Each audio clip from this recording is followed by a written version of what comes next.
السلام علیکم ورحمۃ اللہ وبرکاتہ۔ وعلیکم السلام ورحمۃ اللہ وبرکاتہ۔ وعلیکم السلام ورحمۃ اللہ وبرکاتہ۔ کیا حال ہیں جی آپ حضرات کے؟ ٹھیک ٹھاک ہیں؟ خیریت سے ہیں؟ جی اللہ کا شکر سر، آپ سنائیں ٹھیک ہے؟ جی الحمد للہ۔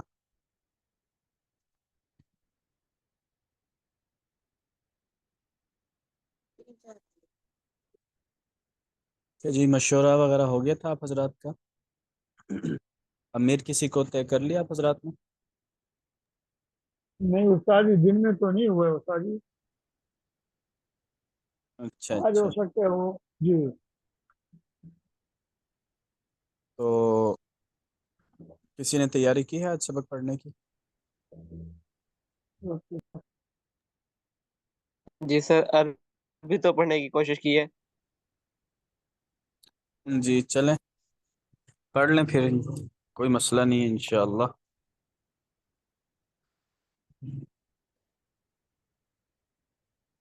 اعوذ باللہ من الشیطان الرجیم، بسم اللہ الرحمن الرحیم۔ کتاب الطہارہ، قال اللہ تعالی ان اللہ يحب التوابین ويحب المتطہرین، وقال رسول اللہ صلی اللہ علیہ وسلم الطہور شطر الایمان۔ آگے پڑھتے ہیں سر یا ایک ایک آپ بتا دیں گے؟ جی اتنا کافی ہے۔ جی سر۔ اچھا جی، اس میں ہے کتاب الطہارتی، طہارت کی کتاب، طہارت کے مسائل، پاکی کے مسائل۔ یہ ثبوت جو ہے وہ قرآن پاک سے بھی بیان کیا ہے۔ قال اللہ تعالی، اللہ تعالیٰ فرماتے ہیں ان اللہ یحب التوابین و یحب المتطہرین۔ ان اللہ، انا کا ترجمہ ہوتا ہے بے شک، بے شک اللہ تعالیٰ، یحب پسند کرتے ہیں، توابین توبہ کرنے والوں کو، و یحب اور پسند کرتے ہیں متطہرین پاک صاف رہنے والوں کو، پاکیزہ لوگوں کو۔ وقال رسول اللہ صلی اللہ علیہ وسلم، اور آپ صلی اللہ علیہ وسلم نے فرمایا الطہور، طہور کہتے ہیں پاکی کو، صفائی کو، صاف ستھرا رہنا۔ شطر الایمان، شطر کہتے ہیں آدھے حصے کو، ایمان کا آدھا حصہ ہے۔ پاک صاف رہنا یہ آدھا ایمان ہے، ایمان کا آدھا حصہ ہے۔ تو اس میں آپ حضرات پھر یہ کر لیا کریں کہ اس کے لیے نا کوئی کاپی وغیرہ آپ حضرات اپنے پاس رکھ لیں، تو جو بھی نیا لفظ آتا ہے تو وہ ساتھ ساتھ آپ اس کا ترجمہ جو ہے وہ کاپی پر لکھتے جائیں۔ بعد میں پھر جو ہے کوشش کریں، سبق ابھی تو ہم سبق پڑھتے ہیں، سبق جب ختم ہو جائے، کلاس ختم ہو جائے، اس کے بعد دن میں کسی بھی وقت ٹائم نکال کر جو ہم نے سبق پڑھا ہے اس سبق کو دوبارہ پڑھنے کی کوشش کریں، اور کاپی اپنے ساتھ رکھ لیں۔ جو لفظ سمجھ نہیں آ رہا تو وہ کاپی سے اس کا ترجمہ دیکھ کر کم از کم 2 مرتبہ، 2 مرتبہ آپ، مثال کے طور پر ہمارا ایک صفحہ ہو جاتا ہے، 2 صفحے ہو جاتے ہیں، تو کم از کم آپ اس کو 2 مرتبہ پڑھیں، عربی بھی پڑھیں اور اس کا اردو ترجمہ بھی پڑھیں۔ تو یہ اب حضرات کے ذمہ ہوگا۔ ٹھیک ہو گیا جی؟ جی سر جی سر انشاءاللہ۔ جی آگے پڑھیں۔ آگے پڑھیں جی۔ الطہارۃ ہی اساس العبادات فلا تصح الصلاۃ الا بالطہارہ، قال رسول جی اللہ صلی بس ٹھیک۔ اللہ علیہ وسلم مفتاح۔ جی سر۔ اس میں ایک ایک وہ پیراگراف پڑھتے جائیں، جہاں پر بات ختم ہو جائے تو وہاں پھر ٹھیک ہے۔ آپ۔ الطہارت ہی اساس العبادات، طہارت ہی اساس کہتے ہیں بنیاد کو، جڑ کو، طہارت جڑ ہے عبادات کی، اساس کہتے ہیں بنیاد کو یا جڑ کو۔ فلا تصح، لا تصح اس کا ترجمہ ہے درست نہیں ہوتی، تصح درست ہوتے اور لا شروع میں لگ گیا تو لا کا ترجمہ ہے درست نہیں ہوتی. فلا تصح الصلاۃ، چنانچہ نماز درست نہیں ہوتی. اللہ کا ترجمہ ہے مگر، نماز درست نہیں ہوتی مگر طہارت کے ساتھ. تو طہارت جو ہے وہ تمام کی تمام جو عبادات ہیں، نماز ہے، اسی طرح تلاوت ہے قرآن پاک کو دیکھ کر پڑھنا، تو طواف وغیرہ ہے، تو اس کے ہم پیچھے پڑھ چکے ہیں. تو یہ تمام کی تمام جو عبادات ہیں ان کی بنیاد ہے، جڑ ہے. فلا تصح الصلاۃ، چنانچہ نماز درست نہیں ہوگی الا بالطہارت، مگر طہارت کے ساتھ. اچھا، اگر کسی لفظ کا ترجمہ آپ حضرات کو سمجھ نہ آ رہا ہو تو وہ ترجمہ آپ پوچھ سکتے ہیں. جی آگے پڑھیں. السلام علیکم. جی وعلیکم السلام ورحمۃ اللہ. مفتی صاحب، اگر جیسے ایک لفظ آتا ہے اس کا اگر آپ اس طرح تھوڑا سا سمجھا دیا کریں نا کہ اس کا مصدر کیا ہے، تو مصدر بھی یاد ہو جائے گا اور پھر ہمیں اس کے مطابق گردانے بھی کرنا آسان ہو جائے گا، خاص کر فعل جو آتے ہیں آپ کی گفتگو کے دوران. ٹھیک ہو گیا. اچھا، اس میں ویسے آپ جی کی جی، گردانیں کہاں تک ہو گئی ہیں ہم نے جو ایک آپ دفعہ کتاب پڑھ لی، اب دوسری دفعہ شروع کر رہے صرف کی مکمل ہو گئی ہے ایک مرتبہ؟ ہیں. جی جی جی جی جی جی، سر، ایک ایک دفعہ. منٹ ہو گیا. اس میں مکمل ہو گئی ہیں آپ حضرات کی سارے؟ جی جی، جی. ٹھیک ہو گیا. شکریہ. اچھا، یہاں پر سب سے قال پہلا فعل، رسول. اس میں سب سے پہلا فعل تو آیا تھا پہلی لائن کے اندر ہی، ان اللہ یحب. یحب یہ کون سے باب سے ہے؟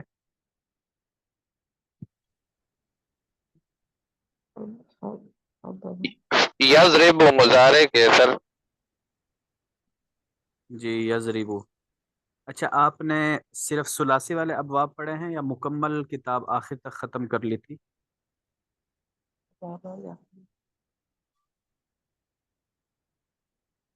ایک تو شروع کے 6 ابواب ہے نا، سر جی ایک. اس میں فعل جی یفعلو سر، ہے. ایک مرتبہ تو مکمل کیا ہے. مکمل ہو گئی ہیں اس میں سارے پڑھے ہیں استاد جی، سارے رباعی وغیرہ بھی پڑھے ہیں سر. رباعی وغیرہ پڑھ لیے ہیں. جی پھر یہ والا بتائیں، جی یحب سر. یہ کون سا باب ہے؟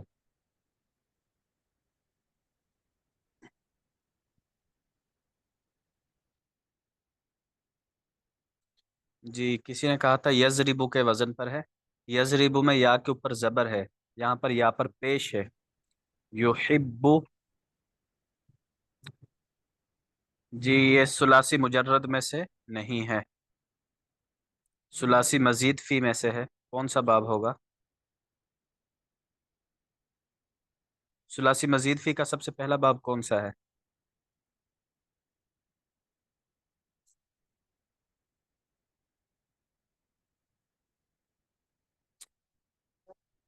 جی یہ باب پڑھا تھا آپ حضرات نے، اکرم یکرم.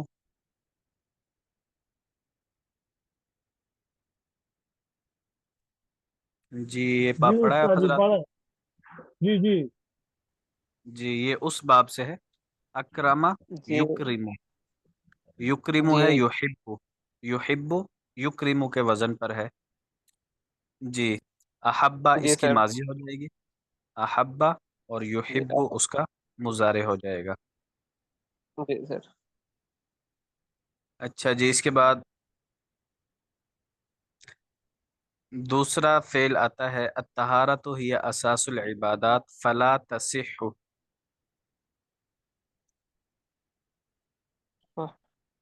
یہ کون سا فعل ہے، کون سے باب سے ہے؟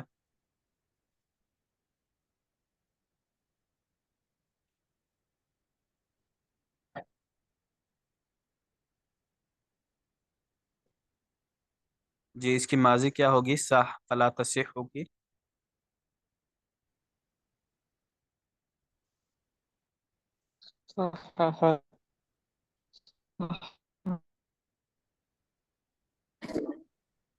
یوسیخو ہوگا. صح. جی جی بالکل ٹھیک ہے، صح اس کی ماضی ہے، صح یصح. ٹھیک ہو گیا. جی آگے پڑھیں رضوان بھائی. قال رسول الله صلى الله عليه وسلم مفتاح الجنة الصلاة ومفتاح الصلاة الطهور. جی مفتاح کسے بولتے ہیں؟ مفتاح چابی کو بولتے ہیں. چابی کو. چابی کو بولتے ہیں. اور اس کا ترجمہ پھر بالکل واضح ہے. ترجمہ کریں اس کا. بالکل واضح ترجمہ ہے، صاف صاف سیدھا سیدھا. مفتاح. جنت کی چابی نماز ہے، ٹھیک ہے. اور نماز کی چابی پاکی ہے. جی بالکل ٹھیک ہے. آگے. الطہارة فی اللغة النظافة. جی اس کا ترجمہ کیا ہوگا؟ طہارت کے لغوی معنی ہے نظافت یعنی صفائی. جی بالکل ٹھیک ہے. آگے. والطہارة فی الشرع تنقسم إلى قسمين. جی اس کا ترجمہ. طہارت شرعی طور پر طہارت کی شرعی طور پر طہارت کو دو قسموں میں تقسیم کیا گیا ہے. جی تنقسم، یہ کون سے باب سے ہے؟ مضارع سے. جی مضارع ہے. اس کا نہیں، باب کون سا ہوگا؟ تنقسم. بروزن کیا ہوگا یہ؟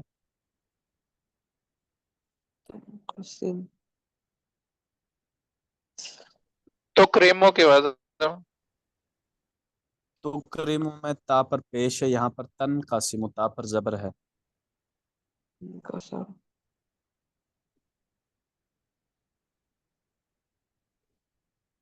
باب انفعال تو نہیں ہے؟ بالکل باب انفعال سے ہے. ٹھیک ہے. ماضی کیا ہو جائے گی تنقسموں کی؟ یہ تو مضارع ہے. انقسم. انقسم یہ تو امر کا صیغہ نا. انقسم. انقسمہ. سین پر زبر آئے گا. ان قسمہ. قسم. بروزن ان فطارہ. ان فطارہ ینفطر تنفطر تنقسم. ٹھیک ہے. اور طہارت شریعت کے اندر تقسیم ہوتی ہے الی قسمین کے اندر. جی آگے. نیچے. جی آگے پڑھیں.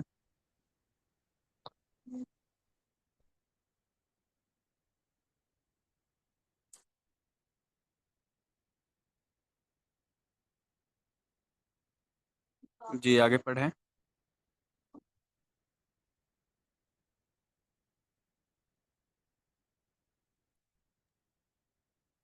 نہیں. استادی اس کا نیٹ ڈسکنیکٹ ہو گیا استادی. جی سر، آگے پڑھیں سر. جی جی طہارت من الحدث وتسمى الطہارت الحکمیہ. جی اس کا ترجمہ کریں. سر جی، حدث کا کیا معنی ہوگا؟ حدث بولتے ہیں ناپاکی کو، بے وضو ہونا، ناپاک ہونا.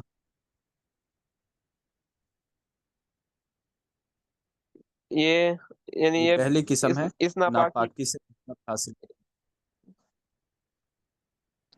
یہ پہلی قسم ناپاکی وتسمى الطہارت الحکمیہ، اور اس کا نام رکھا جاتا ہے الطہارت الحکمیہ، یعنی جی اس کو طہارت حکمی. حکمیہ کہا جاتا ہاں، طہارت حکمیہ. ہے. جی طہارت حکمیہ کا مطلب سمجھ آ گیا آپ حضرات کو؟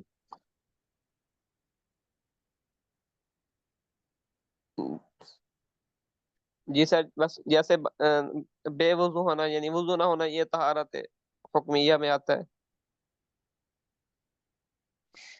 جی، طہارت، اس کو حکمی طہارت اس لیے کہتے ہیں کہ انسان کے جسم کے اوپر حقیقی طور پر کوئی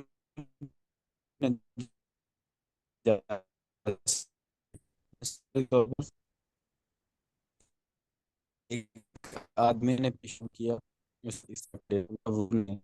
جس کو کوئی حقیقی جو طہارت حاصل کی ہے نجاست کو دور سے ہے، تو حقیقی طور پر اس کے ہم دیکھ جس پر جو اس کے جسم کے اوپر نے اس کو کم لگایا نا کہ بندہ نہ اس نے پیشاب کیا ہے، اس کی ہوا خارج ہو گیا، حکمی طور پر کی قراست نہ لگی ہو تو ہم کہتے ہیں بندہ حکمی طور پر ناپاک ہے، یعنی اس کا وضو نہیں ہے۔ تو جب حکمی طور پر ناپاک ہے، اس ناپاکی کو دور کرے گا تو اس کو ہم کہتے ہیں طہارت حکمیہ۔ طہارت حکمی کہ حکمی طور پر یہ بندہ پہلے ناپاک تھا، وضو کرنے کے بعد حکمی طور پر یہ بندہ پاک ہو چکا ہے، نجاست نہ پہلے اس کے جسم پر تھی نہ اب اس کے جسم پر ہے۔ یہ بات ہوگی۔ جی سر۔ وطہارت من النجاسہ جی وطہارت آگے من پڑھیں۔ النجاسہ وتسمى الطہارت الحقیقیہ، اور دوسری قسم نجاست جی کی ہے یہ ناپاکی کی، اس کا نام ہے طہارت، اس کو طہارت حقیقیہ سے نام، یعنی اس کا نام طہارت حقیقیہ رکھا جاتا جی جی بالکل ٹھیک ہے۔ اور دوسری قسم طہارت حقیقیہ ہے۔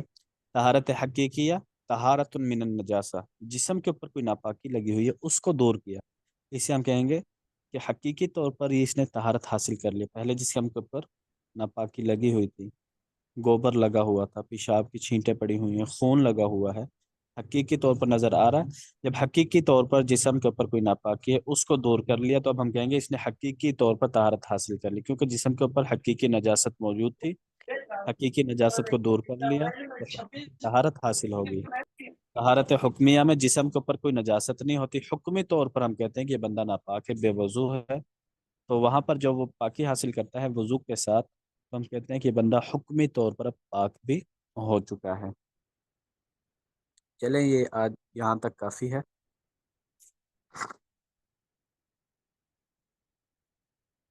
ہے۔ جی سر، اتنا ہی کافی میں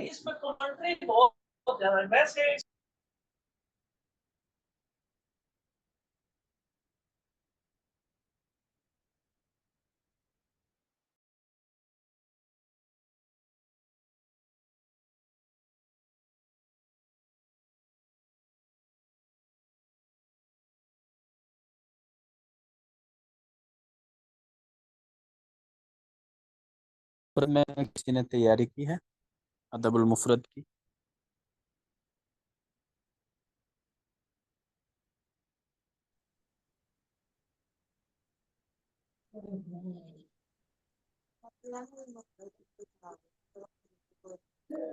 تو چلیں آج میں آپ حضرات کو پڑھا دیتا ہوں، تو کل سے کوشش کریں کہ آپ حضرات جو ہے واٹس ایپ گروپ ہے وہاں پر اپنا کوئی امیر منتخب کر لیں، ذمہ دار استاد جی، اس میں میں ترتیب۔ کوشش کرتا ہوں۔ جی بالکل۔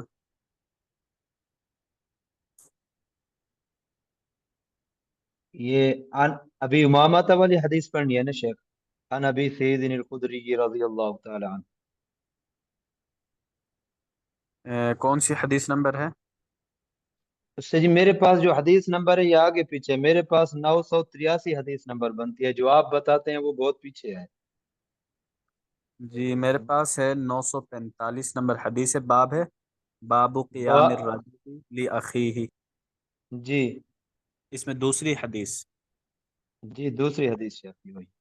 ابو سعید خدری رضی اللہ تعالیٰ عنہ والی۔ جی جی پڑھیں۔ عن ابی سعید الخدری رضی اللہ تعالی عنہ ان ناسا نزلوا على حکم سعد بن معاذ۔ حضرت ابو سعید خدری رضی اللہ تعالیٰ عنہ روایت کرتے ہیں بے شک لوگ نازل ہوئے حضرت سعد بن معاذ کے حکم پر، فأرسل إليه فجاء على حمار، بس وہ آئے ان کے پاس گدھے پر سوار ہو کر. فلما فارسل بلغ، الیہ، بس وہ آئے ان کی طرف. نہ، فارسل، ارسلہ کہتے ہیں پیغام بھیجنا، آپ صلی اللہ علیہ وسلم نے ان کی طرف پیغام بھیجا. جی جی جی شیخ. فارسل، پس پیغام بھیجا، الیہ ان کی طرف. فجاء علی حمار، پس وہ آئے گدھے پر سوار ہو کر. فلما بلغ قریبا من المسجد، جب وہ مسجد کے قریب پہنچے. قال النبی صلی اللہ علیہ وسلم، آپ صلی اللہ علیہ وسلم نے فرمایا، ائتوا خیرکم او سیدکم، اپنے سے بہتر کا یا اپنے سے بڑے سردار کا استقبال کرو. فقال، پس آپ صلی اللہ علیہ وسلم نے فرمایا، یا سعد، اے سعد، ان هؤلاء نزلوا علی حکمک، بے شک یہ لوگ نازل ہوئے آپ کے حکم پر. فقال سعد، پس سعد نے نازل فرمایا، ہونے کا کیا مطلب ہے؟ یہ لوگ نازل ہوئے آپ کے حکم پر؟ یعنی آپ کے حکم پر آئے یہ ادھر. جی، آپ جو بھی فیصلہ کریں گے ان کے بارے میں وہ فیصلہ ان کو منظور ہوگا. نازل متفق جی ہونے کو بولتے ہیں، یہ لوگ متفق ہو گئے ہیں آپ کے فیصلے پر. ٹھیک ہے، آگے. جی. فقال سعد، پس سعد، حضرت سعد رضی اللہ تعالیٰ عنہ نے فرمایا، احکم فیہم، ان کے بارے میں میرا فیصلہ یہ ہے، ان تقتل مقاتلہم، ان کے جو جہاد کرنے جو جنگجو ہیں ان کو قتل کر دیا جائے. وتسبیا ذریتہم، اور ان کی اولادوں کو قید کر دیا جائے. فقال النبی صلی اللہ علیہ وسلم، بس آپ صلی اللہ علیہ وسلم نے فرمایا، حکمت بحکم اللہ، آپ نے فیصلہ اللہ کے حکم کے مطابق کیا. او قال، یا آپ نے فرمایا، حکمت بحکم المالکی، آپ نے فیصلہ بادشاہ کے حکم کے مطابق کیا. جی بالکل ٹھیک ہے. تو بادشاہ سے مراد یہاں پر اللہ تعالیٰ کی ذات ہے. جی تو یہ واقعہ ہے جب آپ صلی اللہ علیہ وسلم نے غالباً جو خیبر کے یہودی تھے وہاں پر آپ نے خیبر پر حملہ کیا تھا، تو وہاں کے جو یہودی تھے ان یہودیوں کے بارے میں یہودی آئے جن کو گرفتار کیا ہوا تھا. آپ صلی اللہ علیہ وسلم نے ان سے پوچھا جی تمہارے بارے میں کیا کیا جائے. تو مسلمانوں سے پہلے مشورہ مانگا تو مسلمانوں نے کہا کہ یہی مشورہ دیا کہ ان کو قتل کر دیا جائے جو ان میں لڑنے کے قابل ہیں.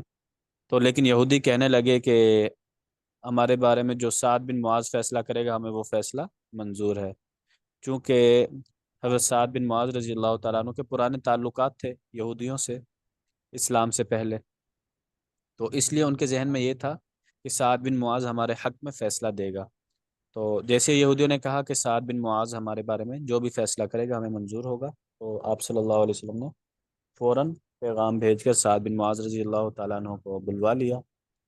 تو ہمارا یہ باب ہے کہ کسی کی تعظیم کے لیے کھڑا ہونا کیسا ہے. جو یہ بیمار بھی تھے سعد بن معاذ رضی اللہ تعالیٰ عنہ، گدھے پر سوار ہو کر آئے. جب مسجد کے قریب پہنچے تو آپ صلی اللہ علیہ وسلم نے جو سامنے لوگ بیٹھے ہوئے تھے ان سے کہا تو خیرکم او سیدکم، تم اپنے میں سے بہترین آدمی کی طرف جاؤ یا اپنے سردار کی طرف جاؤ، اٹھ کر جاؤ. تو آپ صلی اللہ علیہ وسلم کے کہنے کے بعد لوگ اٹھے، حضرت سعد رضی اللہ تعالیٰ عنہ کو گدھے سے اتارا. تو یہ ہمارا جو باب ہے اس میں بھی یہی ہے، کسی کی تعظیم کے لیے کھڑے ہونے کی گنجائش موجود ہے. پھر باقی حضرت سعد رضی اللہ تعالیٰ عنہ نے فیصلہ وہی کیا کہ ان میں جو لڑنے کے قابل ہیں ان کو قتل کر دیا جائے اور ان کی جو اولاد ہیں یا عورتیں وغیرہ ہیں ان کو غلام اور باندیاں وغیرہ بنا لیا جائے. تو آپ صلی اللہ علیہ وسلم ان کے فیصلے پر خوش ہوئے اور فرمایا کہ تم نے تو اللہ تعالیٰ کا فیصلہ سنا دیا ہے، اللہ تعالیٰ کا بھی یہی فیصلہ ہے. جی آگے پڑھیں. جی.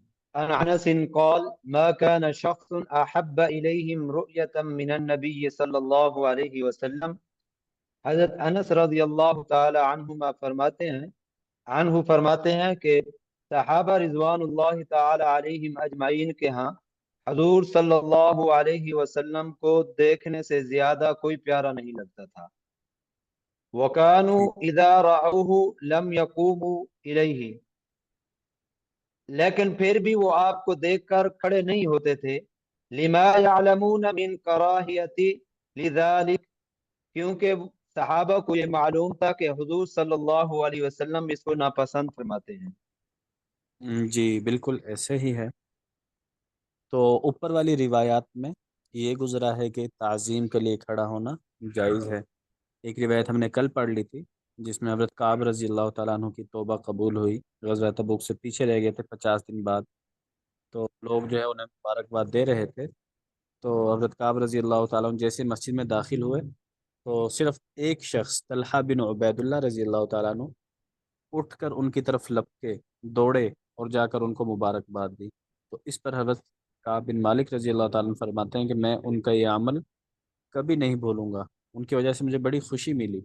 ٹھیک ہے، تو اوپر والی روایات وہ اس بات پر دلالت کرتی ہیں کہ کسی کی تعظیم کے لیے کھڑا ہونا جائز ہے۔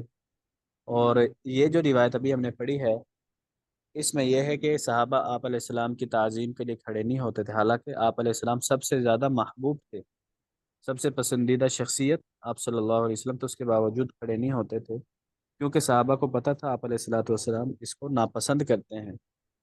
تو اب ان دونوں روایات میں تضاد پایا جا رہا ہے بظاہر۔ اوپر والی روایت میں ہے تعظیماً کھڑے ہو سکتے ہیں، اس روایت میں پڑھ لیا کہ کسی کے لیے تعظیماً کھڑا ہونا ٹھیک نہیں ہے کیونکہ آپ علیہ السلام اس کو پسند نہیں کرتے تھے۔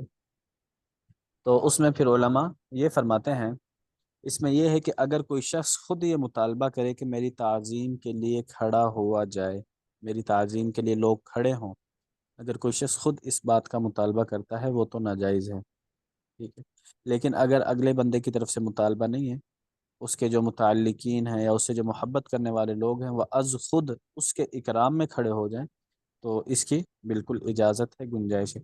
خود اس کا مطالبہ کرنا کہ لوگ میری تعظیم میں کھڑے ہو جائیں، ٹھیک ہے، یا اسکولوں کے اندر استاد جو ہے وہ بچوں سے مطالبہ کریں جی جب میں کلاس میں ہوں تو تم نے کھڑے ہو کر میرا استقبال کرنا ہے، یہ ٹھیک نہیں ہے۔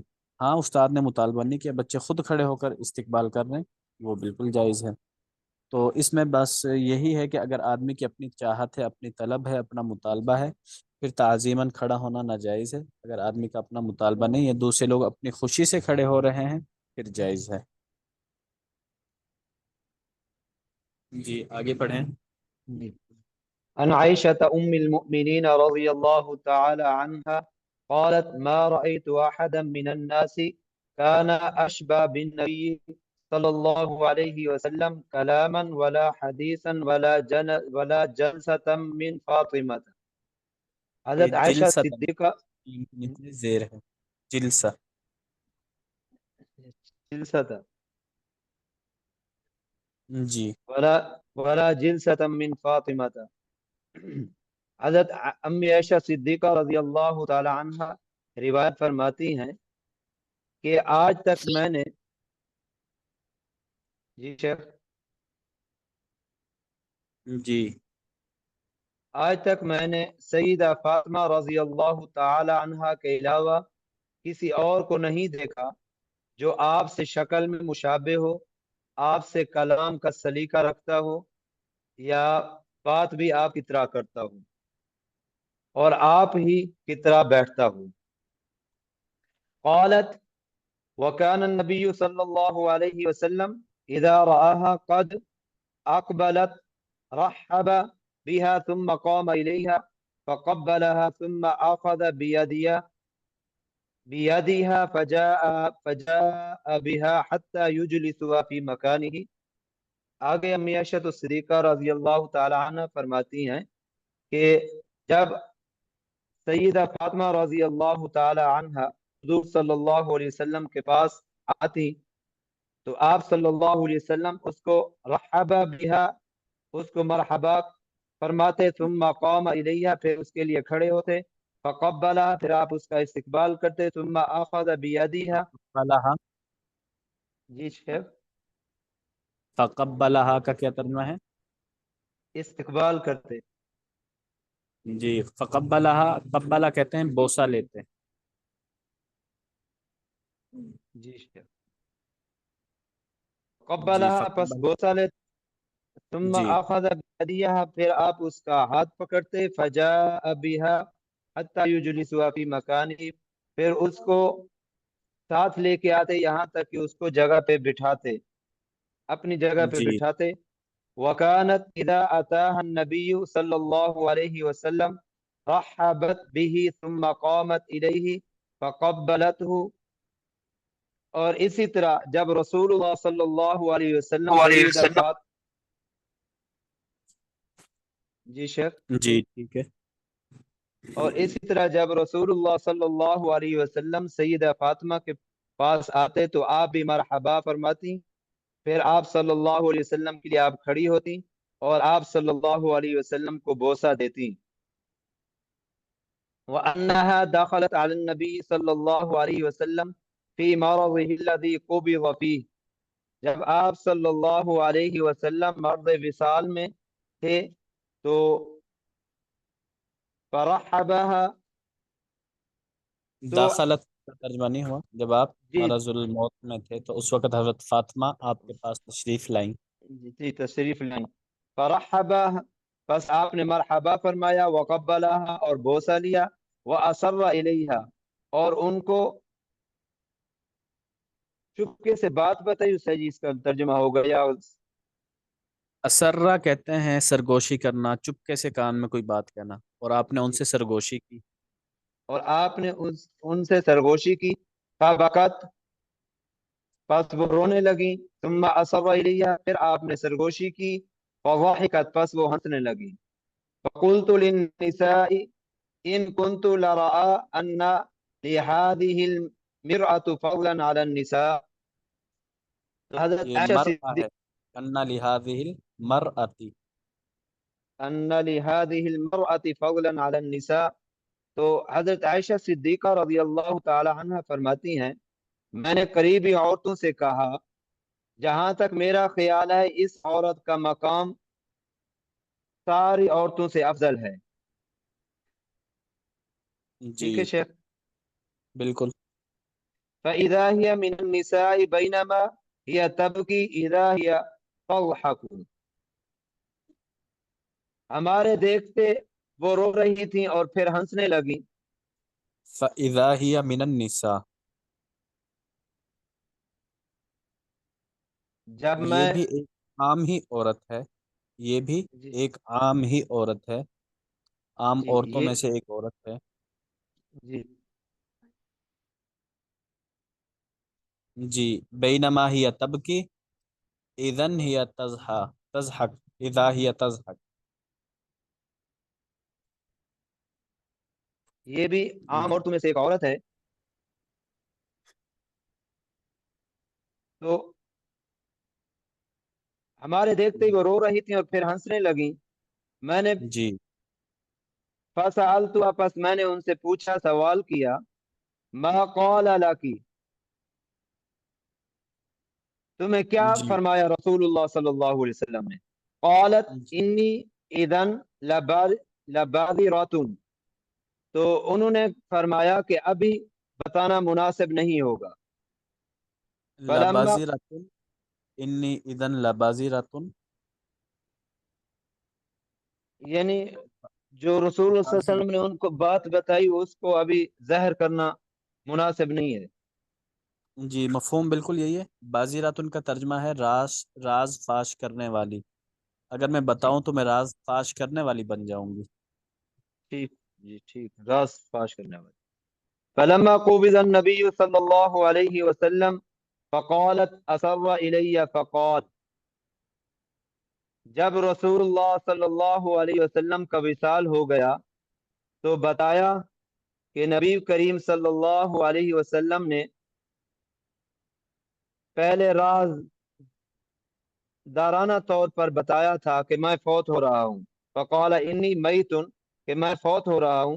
فبکیت، بس میں رونے لگی. ثم اصر الیہ، پھر آپ صلی اللہ علیہ وسلم نے سرگوشی کی. فقال انکی اول اہلی بی لحوقا، میرے خاندان میں سے سب سے پہلے تو ہی مجھے ملے گی. فسررت بذلک واعجبنی، تو میں تو مجھ مجھے یہ بات تو مجھے فسررت بذالک، میں اس سے خوش ہو گئی.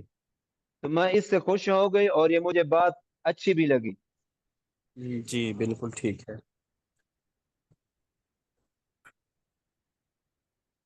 اچھا جی، اس حدیث میں ہے کہ ہمارا باب وہی چل رہا ہے کہ کسی کی تعظیم کے لیے کھڑا ہونا۔ آپ صلی اللہ علیہ وسلم حضرت فاطمہ کی تعظیم کے لیے کھڑے ہوتے تھے جب حضرت فاطمہ آپ علیہ السلام کے گھر میں آتی تھی، اور جب آپ صلی اللہ علیہ وسلم ان کے گھر جاتے حضرت فاطمہ کے گھر، تو حضرت فاطمہ رضی اللہ تعالیٰ عنہ کھڑے ہو کر آپ صلی اللہ علیہ وسلم کا استقبال کرتی تھی۔ تو وہی صورت ہے کہ اگر مطالبہ نہ کیا جائے پھر تعظیماً کھڑا ہونا جائز ہے، اگر مطالبہ کیا جائے کہ لوگ میری تعظیم کے لیے کھڑے ہوں پھر وہ صورت جائز نہیں ہے۔ دوسرا، اس روایت سے یہ ثابت ہوا کہ آپ صلی اللہ علیہ وسلم حضرت فاطمہ رضی اللہ عنہ کا بوسہ بھی لیتے تھے، تو بالغ بیٹی ہے یا نابالغ بیٹی ہے تو آدمی اپنی بیٹی کا بوسہ جو ہے وہ لے سکتا ہے۔ باقی جو ہے حضرت فاطمہ رضی اللہ تعالیٰ عنہ کی فضیلت حضرت عائشہ رضی اللہ تعالیٰ عنہ نے خود ہی بیان کر دی کہ میرے خیال میں تو یہ عورت بہت ہی زیادہ فضیلت والی ہے۔ ویسے تو دکھنے میں تو ایک عام ہی عورت ہے، لیکن ابھی یہ رو رہی تھی، اچانک ہنسنا بھی شروع کر دیا، یہ عام عورت تو نہیں ہو سکتی۔ تو حضرت عائشہ رضی اللہ تعالیٰ عنہ وہ خود حضرت فاطمہ رضی اللہ تعالیٰ عنہ کی فضیلت جو ہے وہ بیان کر رہی ہیں۔ باقی اس میں آپ صلی اللہ علیہ وسلم نے فرمایا انی میتن، میں مرنے والا ہوں، میں مرنے والا ہوں۔ تو اس سے آپ صلی اللہ علیہ وسلم کے بارے میں یہ بات بالکل واضح ہوگی کہ آپ علیہ الصلوۃ والسلام حقیقی طور پر دنیا سے جا چکے ہیں۔ جو لوگ یہ کہتے ہیں کہ آپ صلی اللہ علیہ وسلم فوت نہیں ہوئے بلکہ زندہ ہیں، تو ان کی بات ٹھیک نہیں ہے، بلکہ آپ صلی اللہ علیہ وسلم اپنی قبر مبارک کی حد تک تو زندہ ہیں، قبر مبارک کے اندر زندہ ہیں، ٹھیک ہے، وہاں پر نماز پڑھتے ہیں، عبادت کرتے ہیں۔ لیکن لوگوں کا جو یہ عقیدہ ہے کہ آپ صلی اللہ علیہ وسلم زندہ ہیں، لوگوں کے گھروں میں آتے جاتے ہیں، ٹھیک ہے، تو یہ بات ٹھیک نہیں ہے، اس حدیث کے بالکل خلاف ہے۔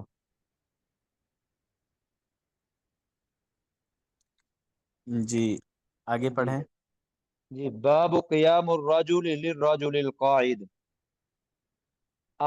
بیٹھے آدمی کی خاطر قیام کرنا۔ جی عن جابر قال اشتكى النبي صلی اللہ علیہ وسلم، حضرت جابر رضی اللہ تعالیٰ عنہ فرماتے ہیں کہ رسول اللہ صلی اللہ علیہ وسلم اشتکا کا من سجی علیل ہوگا، اشتکا مطلب علیل بیمار، جی بیمار ہو گئے، جی ٹھیک ہے۔ فصلینا ورآہ وهو قاعد وابو بکر یسمع الناس تکبیرہ، آپ صلی اللہ علیہ وسلم نے بیٹھ کر نماز پڑھائی اور حضرت ابو بکر صدیق تکبیر کہہ رہے تھے۔ جی لوگوں تک آپ صلی اللہ علیہ وسلم کی تکبیر کو پہنچا رہے تھے جو مکبر حضرات کرتے ہیں۔ جی جی فالتفت الینا فرآنا قیاما فاشار الینا فقعدنا، پس رسول اللہ صلی اللہ علیہ وسلم نے ہماری طرف نظر اٹھائی کہ ہم کھڑے ہوئے تھے، فاشار الینا، جی پس رسول ٹھیک اللہ ہے۔ صلی اللہ علیہ وسلم نے ہمارے اشارہ فرمایا، فقعدنا، پس ہم بیٹھ گئے، فصلینا بصلاته قعودا، پھر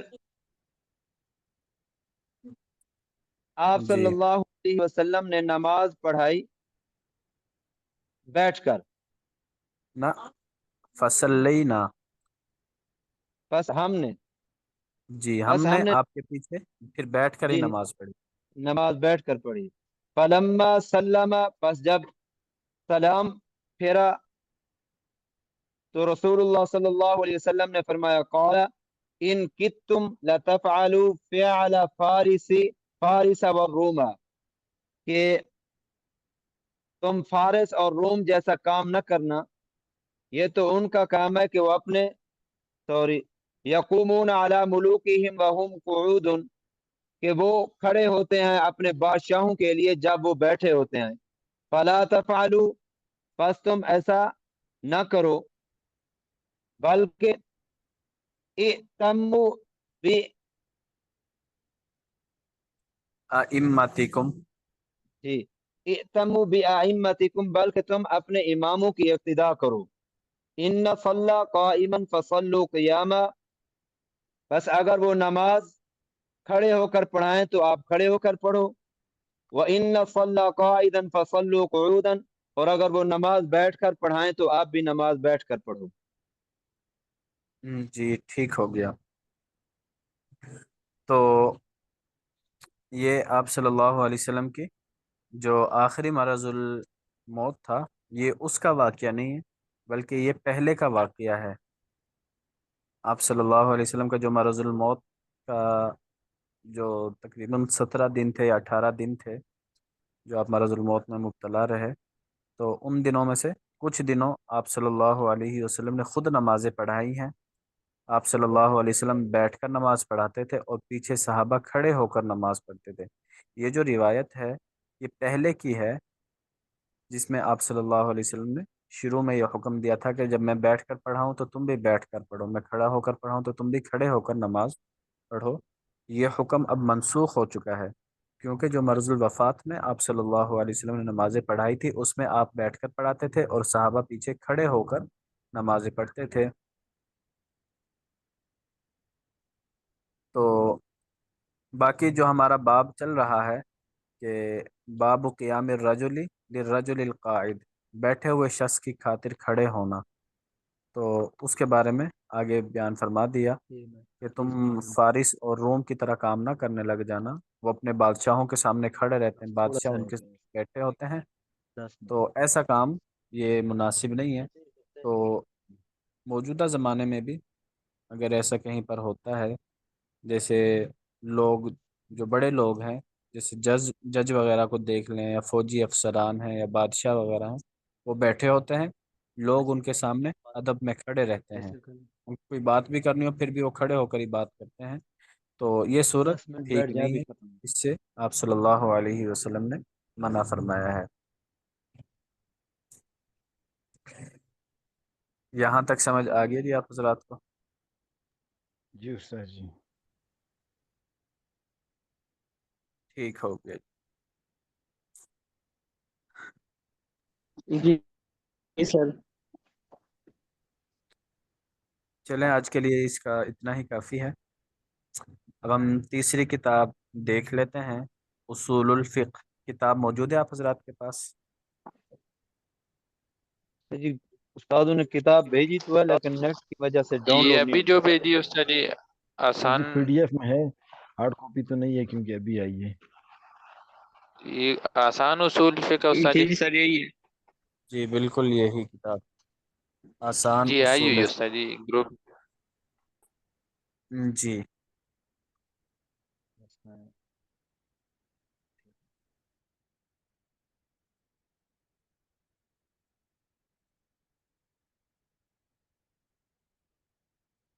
جی چلیں آپ میں سے کوئی ساتھی صفحہ نمبر 10 سے جو مقصد ہے اس کتاب کو لکھنے کا، یہ 2-3 صفحے ہیں، یہ پڑھ لیں اردو میں، یہ صرف پڑھنے کی ہی بات ہے۔ صفحہ نمبر 10 سے عرض مؤلف۔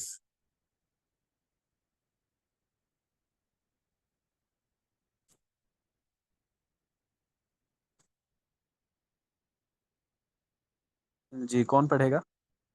جی کوئی بھی السلام پڑھ علیکم، میں ہی کوشش کرتا ہوں۔ جی استاد جی۔ لیں جی۔ بسم اللہ الرحمن الرحیم۔ عرض مؤلف، علوم شرعیہ میں اصول فقہ کا موضوع اہم نہایت اہم بھی ہے اور کس قدر مشکل بھی۔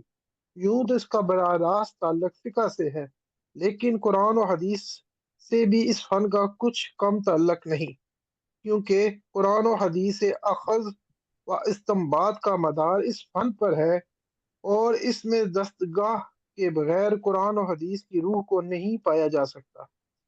اس لیے دینی مدارس میں اس فن کو خصوصی اہمیت دی جاتی ہے اور اس فن کی متعدد کتابیں پڑھائی جاتی ہیں۔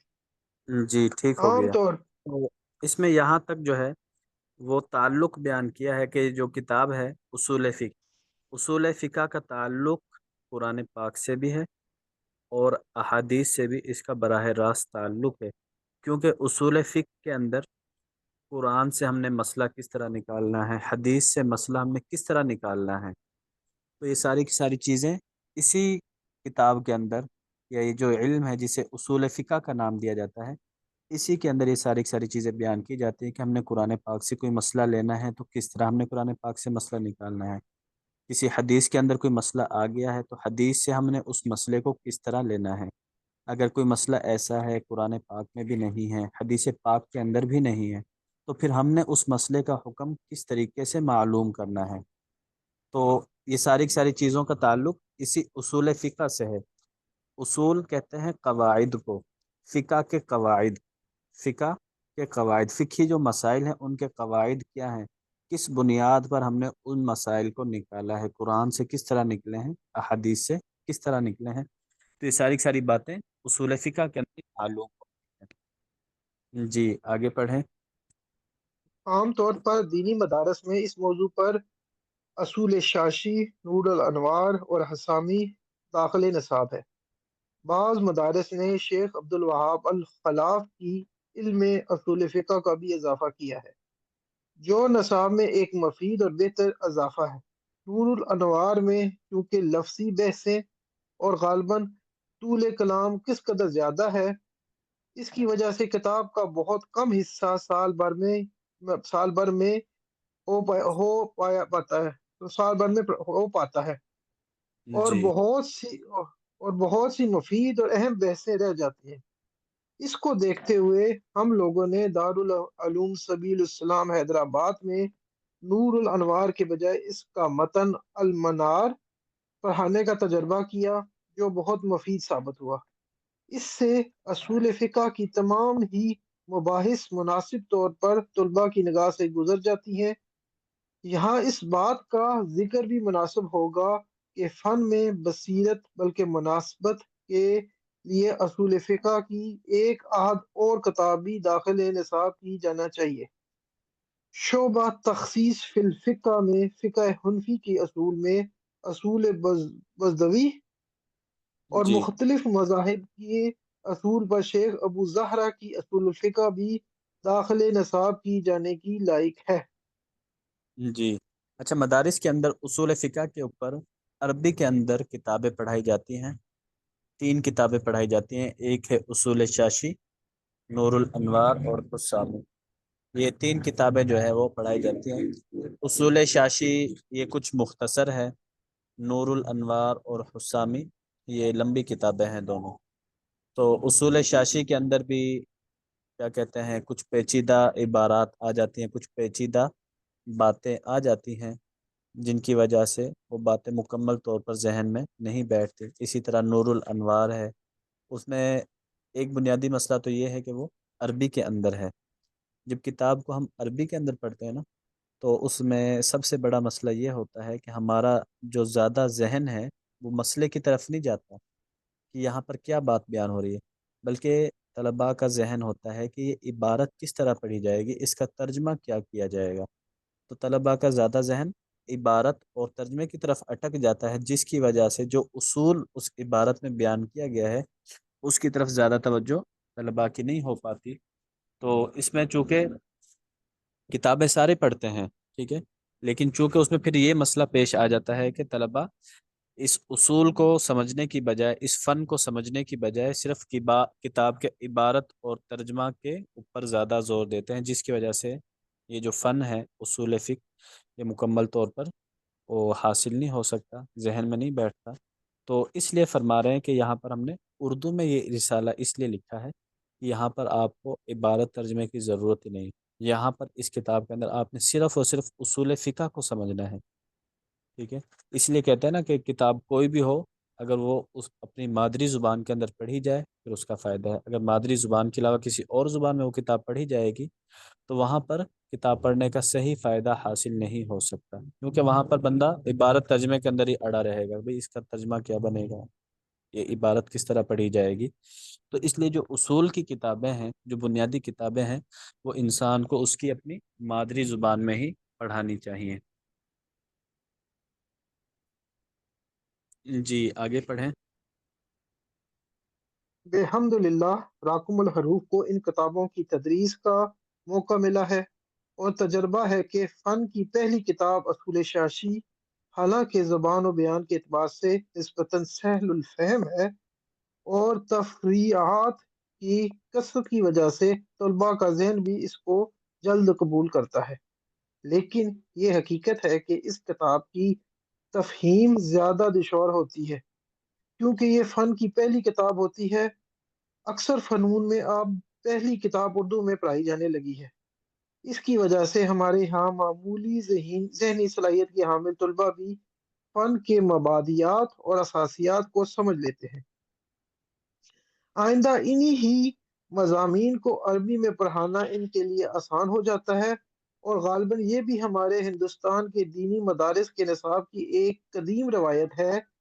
ایک زمانہ میں فارسی زبان کا چلن زیادہ تھا، دفاتر کی زبان تک فارسی تھی، تو اس دور میں فارسی زبان میں فن کی پہلی کتاب پڑھانے کا رواج تھا، جیسے نحو میں نحو میر، صرف میزان الصرف، اور علم صیغہ منطق میں کبرا وغیرہ۔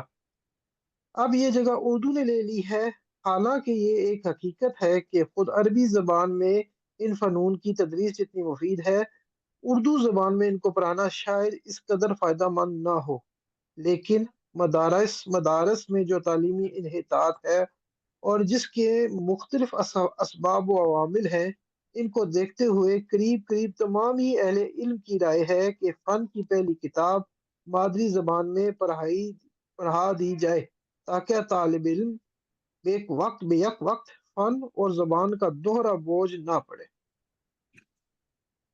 جی بالکل وہی بات ہے کہ جو بنیادی کتاب ہے وہ بندہ اپنی مادری زبان میں پڑھ لے تاکہ ایک دفعہ نا ساری چیزیں اس کے ذہن سے گزر جائیں۔ اب آگے عربی میں وہی کتاب پڑھے گا تو اب اس کے لیے سمجھنا زیادہ آسان ہو جائے گا۔ جی آگے۔ مفتی صاحب کیا میں کچھ عرض کر لوں؟ جی جی میرے خیال میں کیونکہ میرا یہاں تھوڑا سا تعلیم کے ساتھ تعلق بھی ہے، پاکستان میں بھی، تو یہ بات اب یہ فہم میں آ گئی ہے کہ جو لٹریچر ہے وہ اس زبان میں پڑھنا چاہیے۔ مثال کے طور پہ اگر ہم حدیث پڑھ رہے ہیں کہ وہ اس لٹریچر کو ناول پڑھ رہے ہیں، یہ ساری اس زبان میں آپ کو پڑھیں گے تو وہ آپ کو سمجھ آئے گی، لیکن جو تھیوری ہے اسے آپ کو اپنی مادری زبان میں پڑھنا چاہیے۔ کیونکہ میں ایک ریسرچ پڑھ رہا تھا، وہ کہتے ہیں کہ اگر آپ ایک چیز دوسری زبان میں 10 گھنٹے میں سمجھتے ہیں، وہ اپنی زبان میں آپ 1 گھنٹے میں سمجھ لیتے ہیں، کیونکہ آپ کے بالکل ایسے ہی ہے۔ اسالیب کے واقف ہوتے ہیں، آپ کے محاورات کے واقف ہوتے ہیں، تو آپ فوراً اسے ایک شاید مصرے میں ہی آپ کو ساری بات سمجھ۔ تو جی بالکل اس ایسے لیے ہی میں ہے۔ نے یورپ پورے میں دیکھا ہے، کیونکہ یہاں بھی کسی زمانے میں جو مذہب تھا وہ لاطین میں تھا، لیکن اس کے بعد انہوں نے مذہب کو اب اپنی زبان میں ہی ترجمہ کر دیا۔ میں باقی میں نصاب کی طرف ہی جا رہا، صرف مذہب کی بات کر رہا ہوں، تو مذہب بھی آپ کو اسی زبان میں ملے گا۔ آپ جرمنی میں جائیں، بالکل جرمنی میں پڑھیں گے، بالکل تو ایسے آپ ہی اپنی ہے۔ رائے بھی ضرورت ہے۔ جی ہمارے کچھ کیا کہتے ہیں بزرگوں میں سے جو اسکول کے اندر پڑھاتے ہیں، مثال کے طور پر کوئی وکیل بننا چاہ رہا ہے، کوئی ڈاکٹر بننا چاہ رہا ہے، اس کے اوپر بڑے شدید ان کے اختلافات ہیں کہ آپ کسی کو ڈاکٹر بنانا چاہ رہے ہیں، آپ اس کو انگریزی کیوں پڑھا رہے ہیں؟ آپ اس کو ڈاکٹر بنائیں، اردو زبان میں پڑھائیں۔ انگریزی زبان میں پھر اس کے اوپر ڈبل وہ ٹینشن ہو جاتی ہے، ایک انگریزی زبان کو سمجھنا، ایک یہ ٹینشن، اور دوسرا اس میں کیا چیز بیان ہو رہی، کیا بات ہمیں سمجھانا چاہ رہے ہیں، یہ ڈبل ٹینشن اس میں اکٹھی ہو جاتی ہیں۔ تو کافی اختلافات ہیں اس حوالے سے۔ تو اس میں بس بنیاد یہی ہے کہ انسان کی اپنی جو مادری زبان میں ہے اس میں انسان چیز کو جلدی قبول کر لیتا ہے، چیز کو جلدی سمجھ لیتا ہے۔ دوسری زبان میں ایک تو وقت زیادہ لگتا ہے، ڈبل وقت، تقریباً ڈبل سے بھی شاید زیادہ ہی وقت لگ جاتا ہے، اور پھر چیز بھی کما حق ہو سمجھ نہیں آتی۔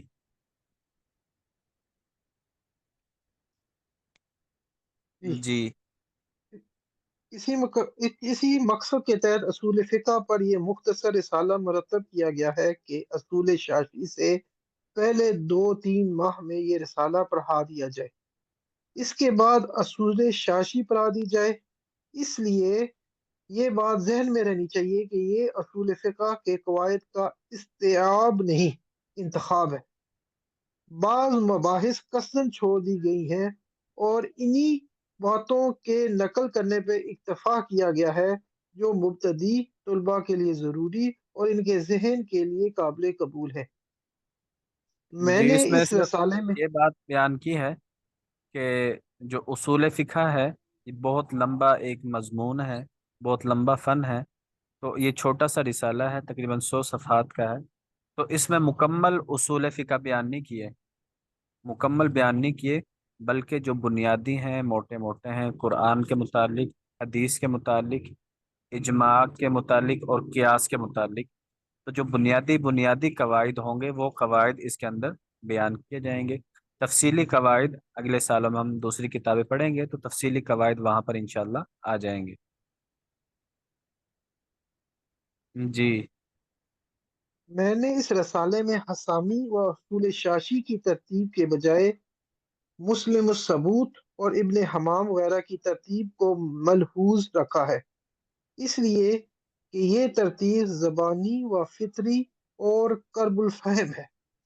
مثالیں اکثر وہی دی گئی ہیں جو عام طور پر مروجہ نصابی کتابوں میں مذکور ہے، تاکہ اگلی کتابوں میں سہولت ہو۔ تدریسی اصول کے مطابق ہر بحث کے اختتام پر تمرینات بھی دے دی گئی ہیں۔ امید ہے کہ اگر طلبہ تحریری یا زبانی طور پر تمرینات کرا لی جائیں تو نفع ہوگا۔ اب دیکھیں یہاں انہوں نے تمرینات کا استعمال کیا، ویسے ہم اس میں اردو میں زبان میں کچھ اور لفظ استعمال کرتے ہیں، مشق کہتے ہیں، تو جی انہوں نے بالکل، عربی اور اردو کو بلانڈنگ کر کے زیادہ مشکل کر دی۔ جی بالکل ایسے ہی ہے۔ راقم الحروف کو اس رسالے کی ترتیب کا خیال پہلی دفعہ اس وقت آیا جب اصول شاشی کا سبق متعلق ہوا۔ اس وقت چند صفحات پر کچھ اشارات لکھ کر ایک ڈیڑھ ماہ اس کی تفہیم کی، جس سے فائدہ محسوس ہوا اور طلباء نے بھی دلچسپی لے کر اپنی طور پر اس کا خلاصہ لکھا۔ پھر 1409 ہجری میں دارالعلوم سبیل الاسلام حیدرآباد کے نصاب تعلیم پر نظر ثانی کی گئی۔ جامعہ حاضہ کے اساتذہ کے علاوہ پورے ملک سے معروف اور کہنہ مشق مدرسین کی آراء حاصل کی گئیں، اور ان کی روشنی میں یہ بات طے پائی کہ اصول شاشی سے پہلے کوئی اور مختصر رسالہ اس موضوع پر پڑھایا جانا چاہیے۔ تو پھر اس ارادے نے کروٹ لی کہ اس ضرورت کو پورا کرنے والا ایک مختصر اور آسان رسالہ مرتب ہو جائے۔ چنانچہ چند سال پہلے رمضان المبارک میں سفر حجاز کے موقع سے راکم نے اس یادداشت کو اپنے ساتھ رکھا، اور اس کی روشنی میں ماہ رمضان المبارک میں محبی فی اللہ جناب ظفر اللہ خان عزیزیہ جدہ کے مکان پر اس رسالے کی ترتیب عمل میں آئی۔ بعد کو کہیں کہیں معمولی سے ترمیم اور اضافہ بھی کیا گیا ہے۔ چلیں جی آج کے لیے اتنا کافی ہے، اور مولانا جنید صاحب آگے ہیں، باقی کل انشاءاللہ ہم آگے پڑھ لیں گے۔ السلام چلو، علیکم ورحمۃ اللہ وبرکاتہ۔ وعلیکم السلام ورحمۃ اللہ۔ وعلیکم وعلیکم السلام السلام ورحمۃ ورحمۃ اللہ اللہ۔ وبرکاتہ۔ ہاں۔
السلام علیکم ورحمۃ اللہ وبرکاتہ. وعلیکم السلام وعلیکم وعلیکم ورحمۃ السلام اللہ ورحمۃ وبرکاتہ. اللہ وبرکاتہ. وعلیکم السلام ورحمۃ اللہ وبرکاتہ. کیسے ہیں احباب؟ خیریت سے ہیں جی؟ جی سر الحمدللہ. آپ سنائیں. جی سر اللہ کا شکر. آپ الحمدللہ. سنائیں. اور دوسرے موبائل سے آواز ہی نہیں آ رہی تھی میرے خیال سے. اچھا جی.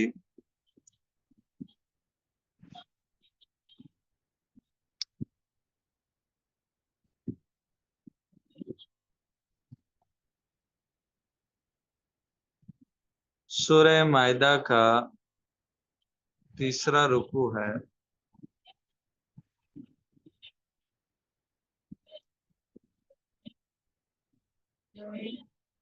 سابقہ رکوع کے اندر اللہ رب العزت نے ان ایمان والوں کو چند احکام کے بعد جو اللہ تعالیٰ نے انسان کے لیے بطور نعمت نازل کیے ہیں ان نعمتوں کی یاد دہانی کروائی.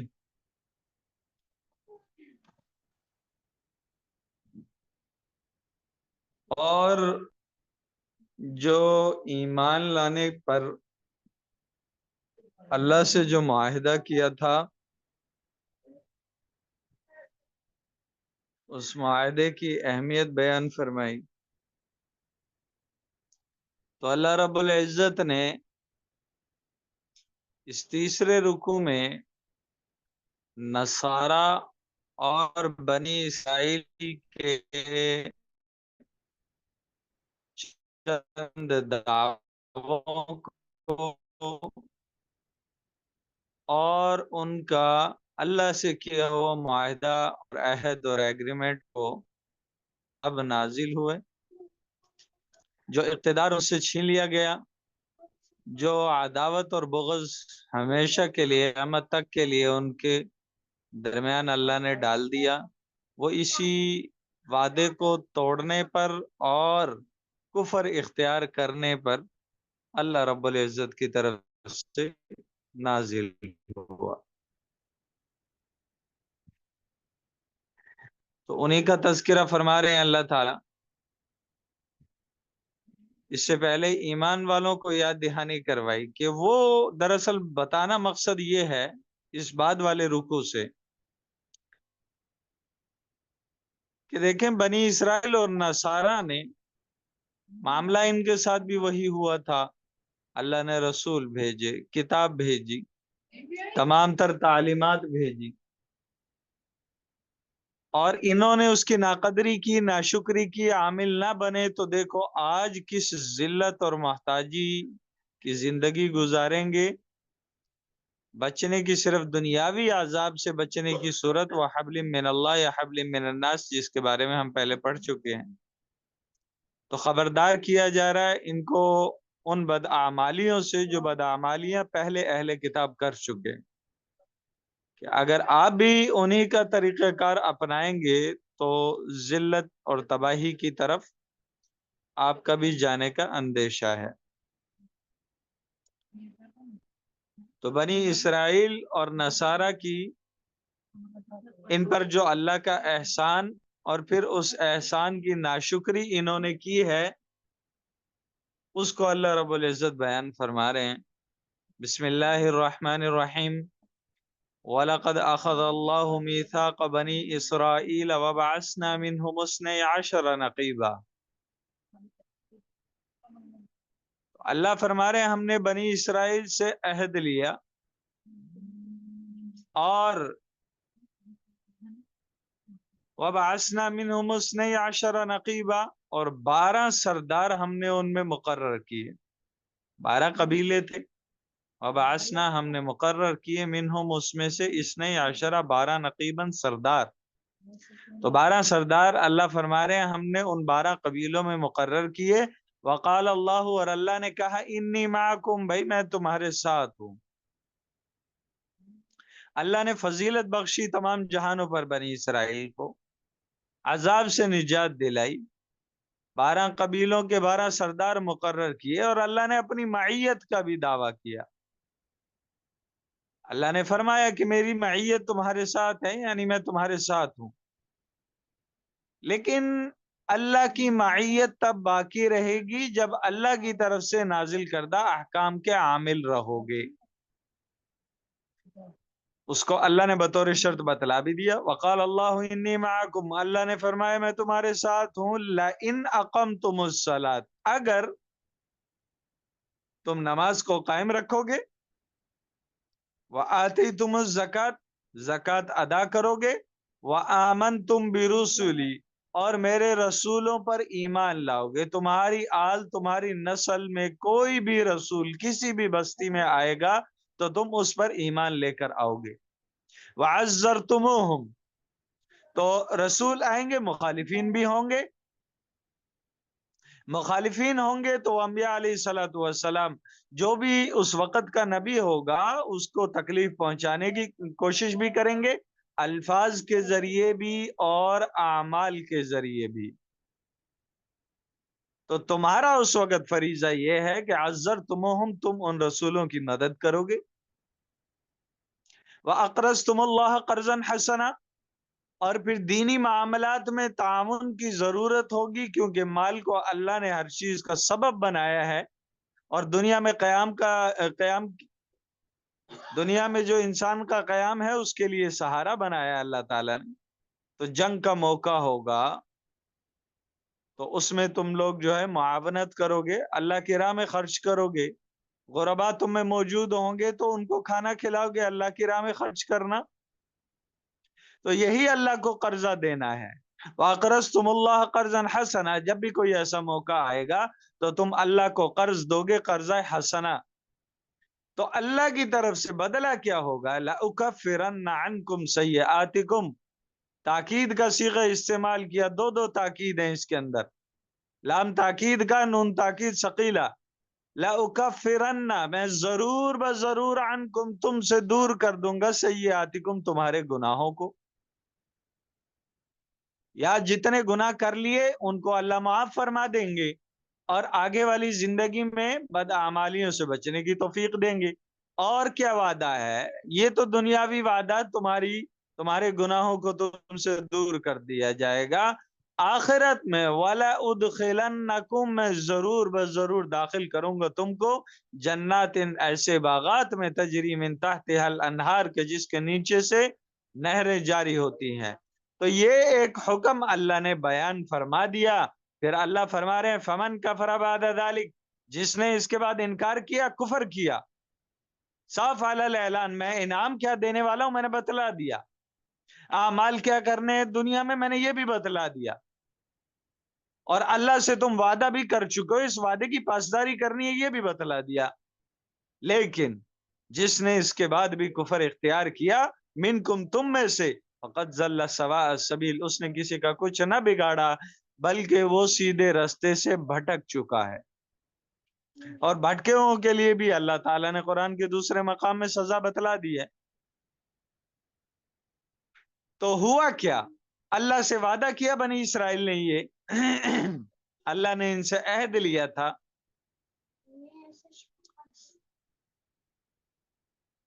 فَبِمَا نَقْضِهِمْ مِيثَاقَهُمْ، تو دراصل ہم اس آیت کا ترجمہ سمجھنے کے لیے، کیونکہ قرآن بلاغت کے اعلیٰ سطح کو استعمال کرتے ہوئے کلام کو لے کر آتا ہے، بلاغت کا اعلیٰ سے اعلیٰ طریقہ اس میں اختیار کیا گیا ہے۔ تو جب بلاغت آپ حضرات پڑھیں گے تو اس میں جس کلام کو، جس جملے کو مؤخر کرنا ہوتا ہے اس کو کئی مرتبہ مقدم کر دیا جاتا ہے۔ وجہ یہ ہے کہ بلاغت کا معنی اس کے اندر پیدا کرنا ہوتا ہے، اس کلام کو فصیح اور بلیغ بنانا ہوتا ہے۔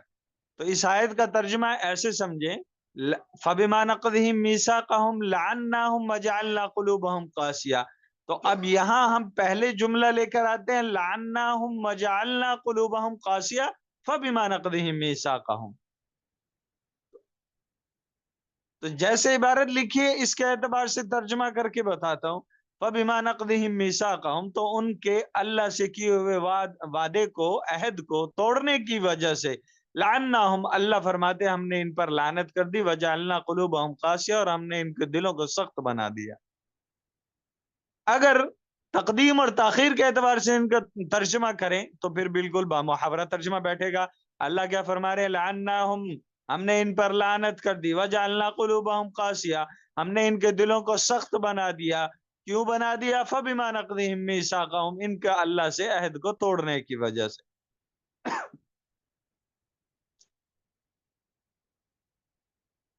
اللہ سے جو عہد کیا وہ انہوں نے توڑ دیا۔ اللہ سے عہد کیا تھا کہ جو احکام، جیسا حکم اللہ کی طرف سے نازل ہوگا اس پر عمل کرنا ہے، چون چرا کی اجازت نہیں ہے۔ انہوں نے کیا کیا؟ عہد کیسے توڑا؟ یحرفون الکلم عن مواضع، جو احکام، جو حکم آیا اللہ کی طرف سے، مشکل لگ رہا ہے، محسوس ہو گیا علماء کو عوام بھائی عمل نہیں کر سکتی، تو علماء کا کام تھا کہ عوام کو اس پر مطلع کرنا کہ ہر حال میں اس حکم کا عامل بننا ہے۔ لیکن علماء نے کیا کام کیا؟ اس میں تحریف پیدا کر دی اور اس کو عوام کی سہولت کے اعتبار سے بنا کر عوام کے سامنے پیش کر دیا، تو عوام اس سے خوش ہو کر جو ہے ثمن قلیل، تھوڑی سی قیمت ان علماء کو دینے لگے۔ تو یحرفون الکلم عن مواضع، عہد توڑنے میں سے ایک چیز یہ بھی ہے کہ انہوں نے اللہ کے کلام یعنی تورات کو بدل دیا عن مواضع، اس کی اصل جگہ سے، یعنی اصل حکم ہٹا کر اس کی جگہ دوسرے اپنی خواہشات کے مطابق احکام ڈال دیے۔ وَنَسُوا حَظًّا مِّمَّا ذُكِّرُوا بِهِ، بھول گئے ایک بڑا حصہ کتاب کے ان احکام کا، ذکروا بھی، جن احکام کی ان کو نصیحت کی گئی تھی۔ تو اللہ آپ علیہ الصلوۃ والسلام سے فرما رہے ہیں، اے محمد صلی اللہ علیہ وسلم، وَلَا تَزَالُ تَطَّلِعُ عَلَىٰ خَائِنَةٍ مِّنْهُمْ، ان کی خیانت پر آپ ہمیشہ باخبر رہیں گے، آپ ہمیشہ مطلع رہیں گے، إِلَّا قَلِيلًا مِّنْهُمْ، مگر ان میں سے بہت تھوڑے لوگ ایسے ہیں جو خائن نہیں ہیں، جو خیانت کرنے والے نہیں ہیں۔ یہ لوگ تو مال کی خیانت کے ساتھ ساتھ اپنی کتاب اور اپنے دین میں بھی خائن بن چکے ہیں۔ الا قلیلا منہم، مگر ان میں سے بعض لوگ، چند لوگ ایسے ہیں جو خائن نہیں ہیں، جنہوں نے اپنے دین پر بھی 100% عامل بنے رہے۔ اسلام آیا تو آپ علیہ الصلوۃ والسلام کو نبوت ملی تو آپ علیہ الصلوۃ والسلام پر بھی ایمان لے کر آئے۔ تو اللہ فرما رہے اے نبی فاعف عنہم، معاف کرو ان کو، وصفح عنہم، وصفہ درگزر کرو ان سے یہ معاملہ۔ یہ آپ سے مقابلے کے لیے جنگی طور پہ، جہاد کے طور پہ، یا بحث و مباحثے کے طور پہ یہ ہمیشہ تیار رہیں گے، آپ ان کو درگزر کرو، ایسے جاہلوں کو جواب نہ دو۔ ان اللہ یحب المحسنین، تو یہ درگزر کرنے والا معاملہ یہ نیکی کا کام ہے اور اللہ نیکی کرنے والوں کو پسند فرماتے ہیں۔ وَمِنَ الَّذِينَ قَالُوا إِنَّا نَصَارَىٰ أَخَذْنَا مِيثَاقَهُمْ فَنَسُوا حَظًّا مِّمَّا ذُكِّرُوا بِهِ، بات نصارہ کی بھی آ گئی ہے، تو اللہ فرما رہے ہیں نصارہ میں سے وہ لوگ جو کہتے ہیں اِنَّا نَصَارَىٰ، ہم تو نصرانی ہیں، أَخَذْنَا مِيثَاقَهُمْ، اللہ فرما رہے ہیں ہم نے ان سے بھی عہد لیا تھا۔ جب وہ عیسیٰ علیہ السلام اور انجیل پر ایمان لے کر آئے تو ایمان لانا اللہ سے معاہدہ کرنا تھا۔ اللہ فرما رہے ہیں ہم نے ان سے بھی عہد لیا، فَنَسُوا حَظًّا مِّمَّا ذُكِّرُوا بِهِ، تو انہوں نے بھی ان کی نصارہ کی اور یہودیوں کی روایت کو برقرار رکھتے ہوئے یہ بھی بھول گئے ان تمام، ان بعض احکام کا بڑا حصہ جو جن کی ان کو نصیحت کی گئی تھی۔ تو بیشتر احکام یہ لوگ بھول چکے، اور دین میں غلو کرنے کی وجہ سے، جیسے پہلے فرما دیا یا اہل الکتاب لا تغلو فی دینکم، اپنے دین میں غلو مت کرو، تو غلو کی وجہ سے ہی تو یہ کفر اور شرک کی طرف نکلے ہیں۔ تو اللہ فرما رہے ہیں کہ اس غلو کی وجہ سے یہ اصل جو تعلیمات تھی انجیل کی، ان کا ایک بڑا حصہ یہ بھلا چکے ہیں۔ بھلا کیا چکے ہیں؟ تحریف کے ذریعے اپنی زندگی اپنی کتاب سے مٹا چکے ہیں۔ تو اللہ فرما رہے ہیں فَأَغْرَيْنَا بَيْنَهُمُ الْعَدَاوَةَ وَالْبَغْضَاءَ إِلَىٰ يَوْمِ الْقِيَامَةِ، تو ان کے درمیان دشمنی اور بغض کو ہم نے ڈال دیا ان کے پیچھے لگا دی دشمنی اور بغض، کبھی ایک دوسرے سے مخلص نہیں رہیں گے۔ الی یوم القیامہ یہ سلسلہ سال دو سال کا نہیں ہے، ایک صدی دو صدی کا نہیں ہے، قیامت تک سلسلہ جاری رہے گا۔ تو یہ کفار آپس میں اگر جمع ہوں گے بھی تو وہ اپنے ذاتی مفاد کی خاطر جمع ہوں گے، کہیں اکٹھے نظر آئیں گے تو ذاتی مفاد شامل ہوں گے، لیکن ان کے دل میں وہ خلوص اور محبت کبھی بھی پیدا نہیں ہو سکتی جو ایک مسلمان اپنے مسلمان بھائی کے لیے محسوس کرتا ہے یا محبت رکھ سکتا ہے۔ تو قیامت تک تو ان کے ساتھ یہ معاملہ رہے گا، اور اللہ فرما رہے قیامت والے دن جب میرے دربار میں یہ پیش ہوں گے، وَسَوْفَ يُنَبِّئُهُمُ اللَّهُ، تو عن قریب اللہ ان کو خبر دے گا، بما کانوا، جو اعمال یہ لوگ دنیاوی زندگی میں یصنعون کرتے تھے۔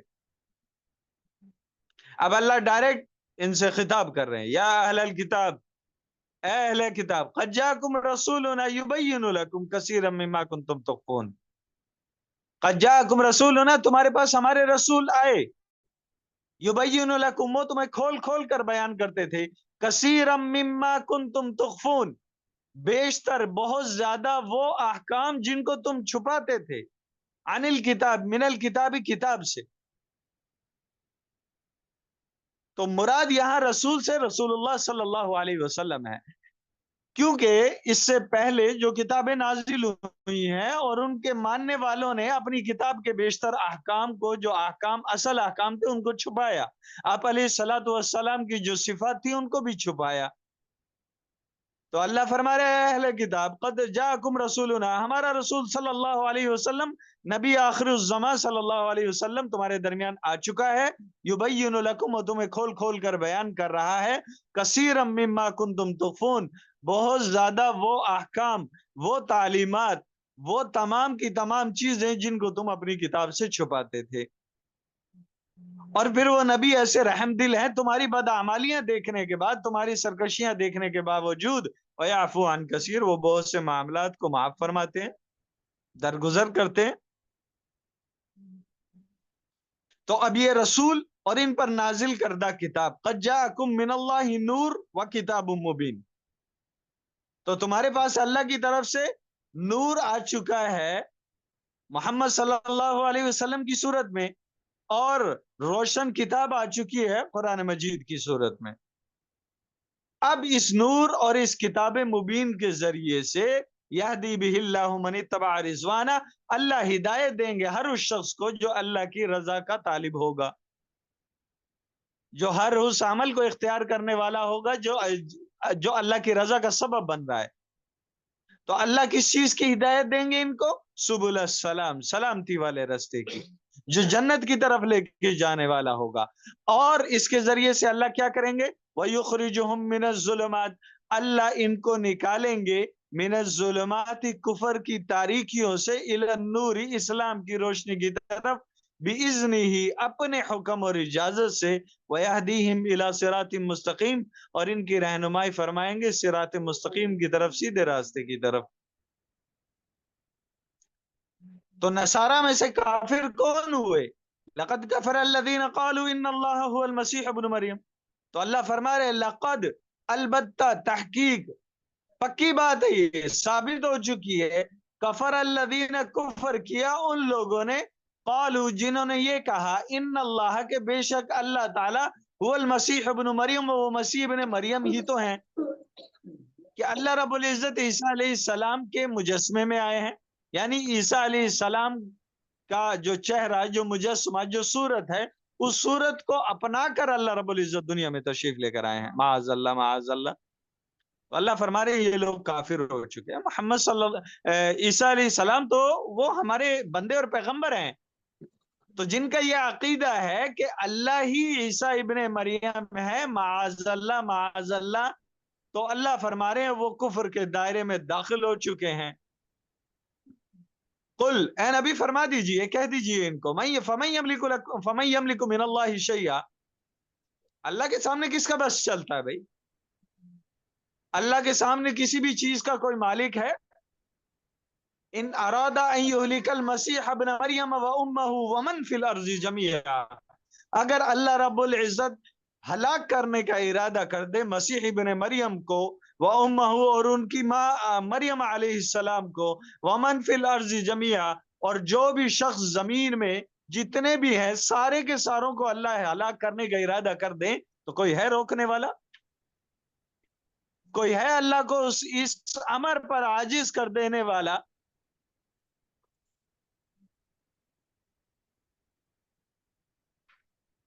ہرگز ایسا کوئی نہیں ہو سکتا جو اللہ کے اس حکم میں آڑ بن سکے، رکاوٹ بن سکے یا اللہ کو روک سکے، روکنے کی جرت کر سکے۔ تو اگر اللہ تمام کو ہلاک کرنے کا ارادہ کر دے تو اللہ کو کوئی روکنے والا نہیں ہے۔ جب صاف اللہ نے علل اعلان، اللہ نے صریحی الفاظ کے ساتھ، صراحت والے الفاظ کے ساتھ یہ بات بتلا دی ہے کہ عیسیٰ ابن مریم جو ہیں وہ اللہ کے پیغمبر اور رسول ہیں،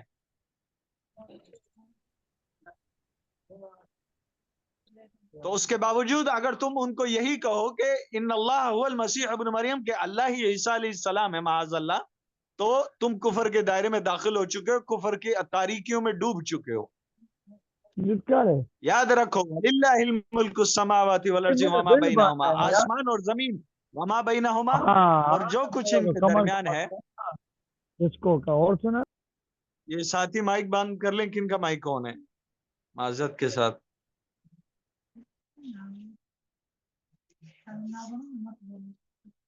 تو یاد رکھیں آسمان اور زمین اور جو کچھ ان کے درمیان ہے، ان تمام کی تمام چیزوں کی بادشاہت ثابت ہے اللہ رب العزت کے لیے۔ یخلق ما یشاء، جو چاہتا ہے وہ پیدا کر دیتا ہے۔ واللہ علی کل شیء قدیر، اللہ رب العزت ہر چیز پر قادر ہیں۔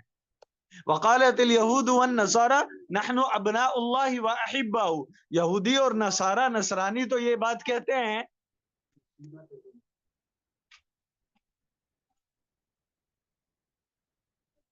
یہودی اور نصارہ تو یہ بات کہتے ہیں نحن ابناء اللہ، ہم تو اللہ کے بیٹے ہیں، معاذ اللہ، واحباؤ، اللہ کے بڑے پیارے اور اللہ کے محبوب ہیں۔ جیسے انہوں نے پہلے دعویٰ کیا تھا کہ ہم تو اللہ کے بڑے پیارے ہیں، اللہ کے لاڈلے ہیں، اللہ ہمیں 40 دن سے زیادہ عذاب نہیں دے گا، جس کے جواب میں اللہ نے فرمایا قل ہاتوا برہانکم ان کنتم صادقین، کوئی دلیل پیش کرو، کوئی حجت، کوئی سند سامنے لے کر آؤ، کوئی اللہ کی طرف سے نازل کردہ کوئی کتاب، کوئی صحیفہ سامنے لے آؤ، تو آپ اس دعوے میں سچے سمجھے جاؤ گے۔ اگر تم سچے ہو تو ظاہر سی بات ہے جھوٹا دعویٰ تھا۔ تو اللہ فرما رہے ہیں، اللہ پھر اس کا جواب دے رہے ہیں قل فلم یعذبکم بذنوبکم، تو اے نبی ان سے کہہ دیجئے اگر تمہارا یہ دعویٰ ہے کہ ہم اللہ کے بیٹے ہیں اور اللہ کے محبوب پیارے اور لاڈلے ہیں، تو اللہ پھر کیوں تمہیں عذاب دے گا قیامت والے دن تمہارے گناہوں کی بدولت؟ بل انتم بشر ممن خلق، بلکہ تم صرف وہ انسان ہو اس مخلوق میں سے جو مخلوق اللہ نے پیدا کی ہے، تم اللہ کی مخلوق میں سے ہو، اور اللہ کے ہاں لاڈلا اور پیارا ہونے کا طریقہ کار صرف زبانی دعویٰ نہیں ہے، بلکہ ہر وہ طریقہ کار ہے، ہر وہ عمل ہے، ہر وہ حکم ہے جو نبی کے ذریعے نازل کیا جاتا ہے۔ تو ان تمام تعلیمات کا منکر بن کر پھر تمہاری زبان سے یہ دعویٰ ہے کہ ہم جو ہے اللہ کے لاڈلے، اللہ کے پیارے ہیں۔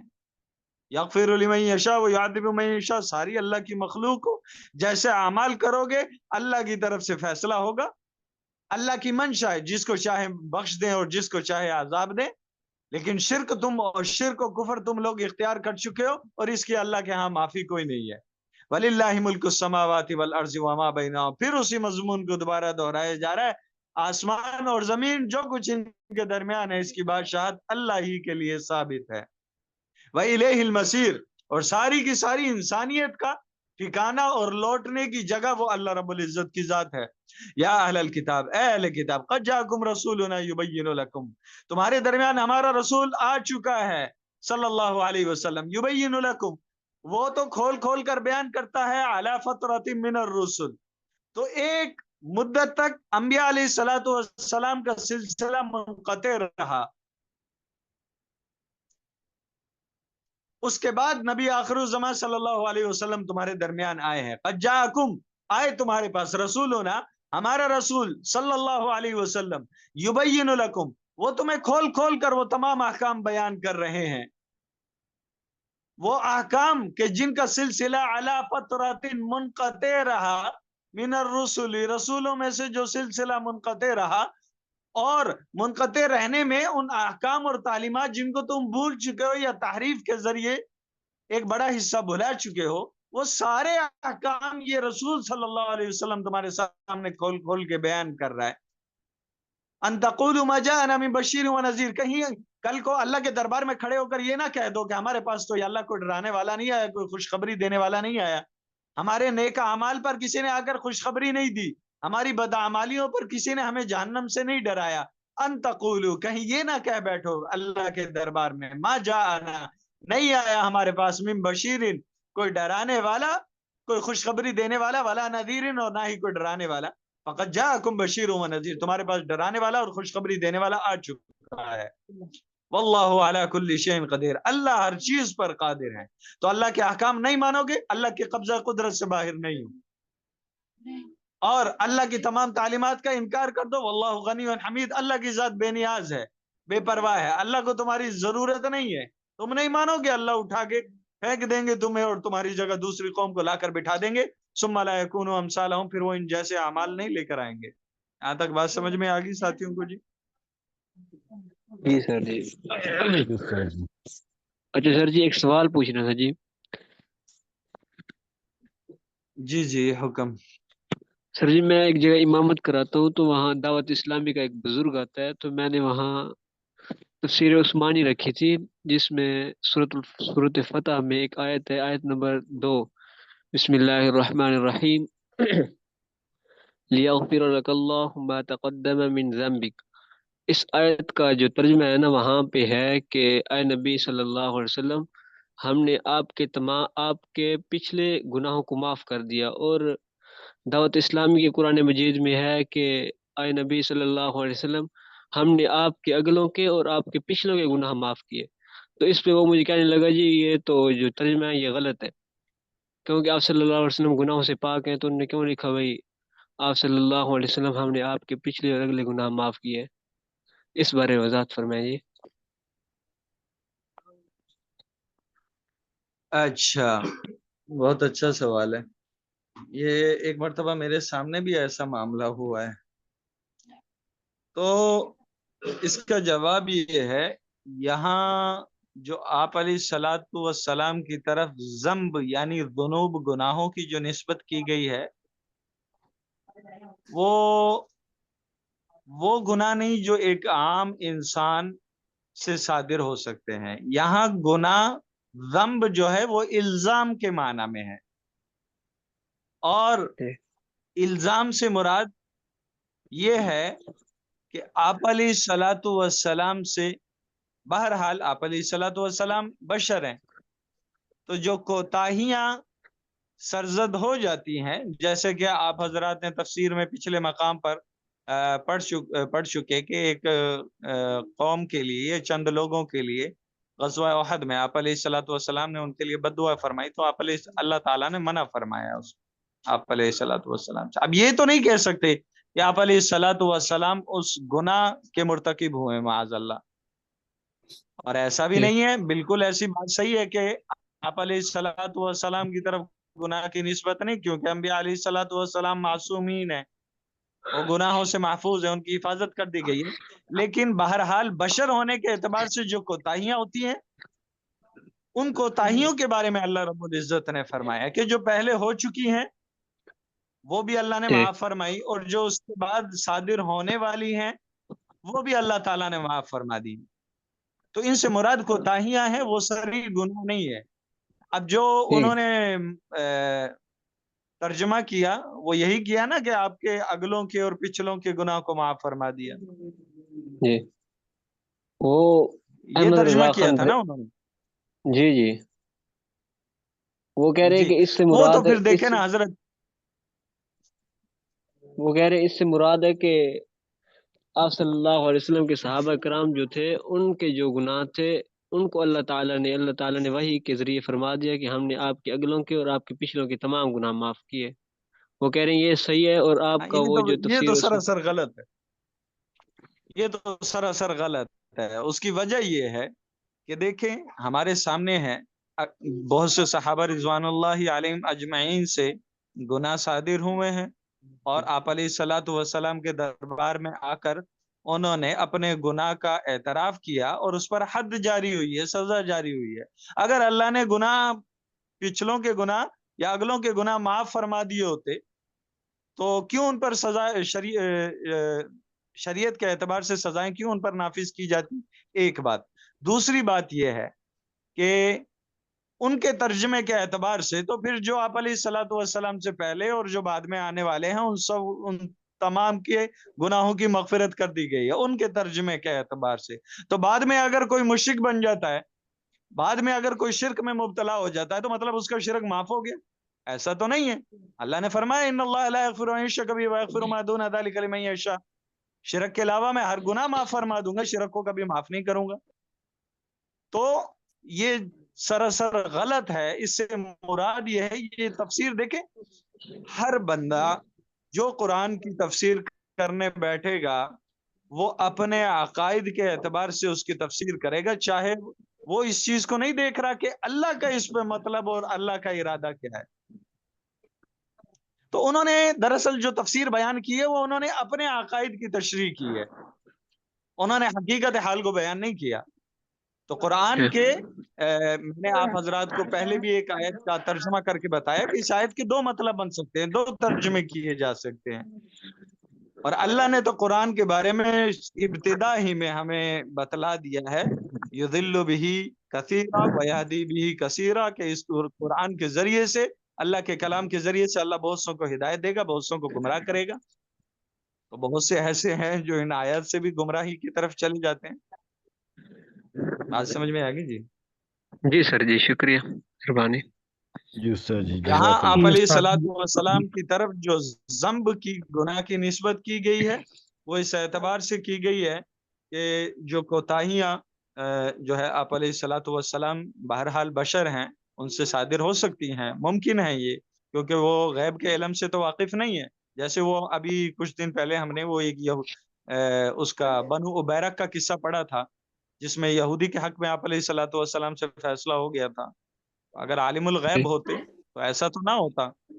بشریت تو بہرحال آپ کے اندر ہے نبوت کے ساتھ ساتھ، تو بشریت کی چند چیزیں ہیں ان کو تو ہر انسان کے اندر تسلیم کرنے چاہیے، چاہے وہ نبی ہے، ولی ہے، یا کوئی بھی ہے۔ ٹھیک ہے جی جی، سر، ٹھیک ہے۔ چلیے السلام جی، علیکم اللہ استاد رب جی، العزت سمجھنے کی۔ جی وعلیکم السلام۔ جی جی ایک سوال تھا، جیسے کوئی بندہ ایسے ہی، جیسے ایک آیت ہے اس کا غلط اگر ترجمہ کر رہا ہے تو ایسے امام کے پیچھے نماز ہو جی جاتی ہے؟ اسی طرح ایک مثال یہ میرے سامنے ہے، آیت نمبر جو 15 نمبر تھی اب، جس میں ہے قد جاءکم من اللہ نور و کتاب مبین، تو اس میں ان کا ترجمہ جی ایک امام صاحب ہیں، وہ کہہ رہے ہیں کہ یا ان دونوں کا مطلب نور و کتاب مبین سے مراد قرآن مجید ہے۔ جی تو وہاں ہم کو ایک سوال بھی کیا تھا درس میں کہ یہ نور و کتاب، تو بیچ میں واو ہے، اس کا مطلب ہے اور یہ دونوں چیزیں الگ ہیں؟ کہتے ہیں نہیں نہیں، بس دونوں کا ایک ہی ہے۔ تو اسی طرح اب انہوں نے بھی اگزامپل دی جو ہے، تو اس طرح کے جو امام ہیں جو اس طرح ایک چیز واضح نظر آ رہی ہے لیکن اس کو وہ اپنے عقیدے کے مطابق کہتے ہیں نہیں نہیں یہی ہے یہ، تو کیا ان کے پیچھے نماز ہو جاتی ہے؟ اور یہ سوال تھا۔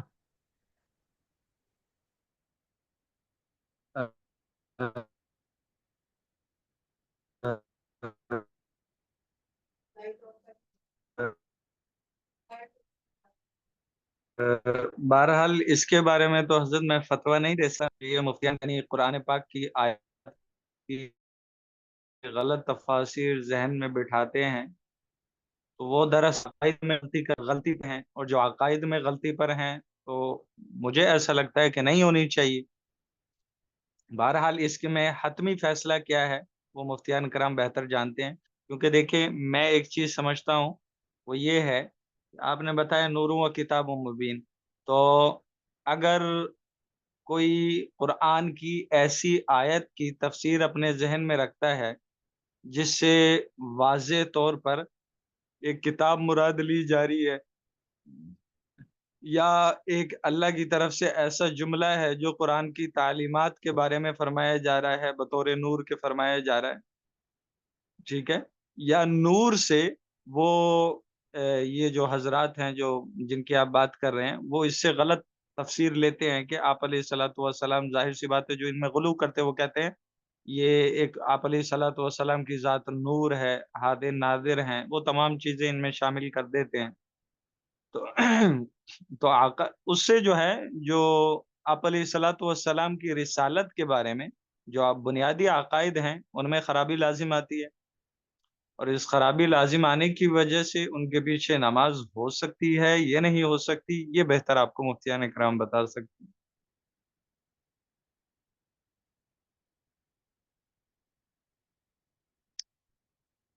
بہرحال جو ظاہر نظر آ رہا ہے مجھے اس اعتبار سے تو نہیں ہونی چاہیے، واللہ عالم، شاید اس میں کوئی اور شق ہو جو مفتیان کرام جو ہیں وہ بیان کر سکتے ہوں۔ مفتی صاحب سے آپ اس بارے میں مزید پوچھ لیجئے گا، بات سمجھ میں آ گئی؟ جی سر۔ جی، کیونکہ عقائد کی خرابی ایمان کی خرابی شمار کی جاتی ہے نا۔ پھر بھی ایسے لوگوں کے بارے میں کیا حکم ہے وہ بہتر مفتی صاحب بتا سکتے ہیں، ٹھیک ہے جی۔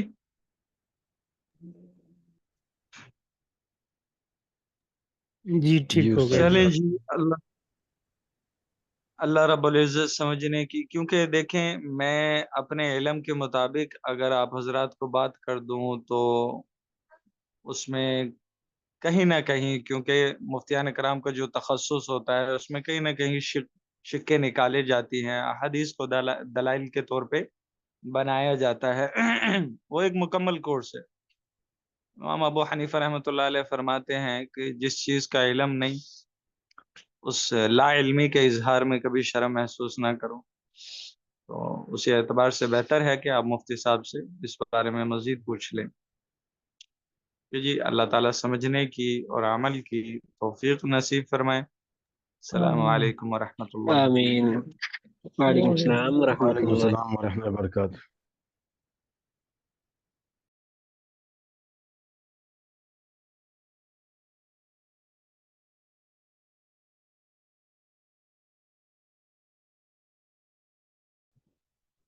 السلام علیکم ورحمۃ اللہ وبرکاتہ۔ وعلیکم وعلیکم السلام السلام ورحمۃ اللہ ورحمۃ وبرکاتہ اللہ استاد جی۔ وبرکاتہ۔ جی ساتھی ٹھیک ہیں، خیریت سے ہیں، طبیعت ٹھیک ہے؟ جی الحمدللہ۔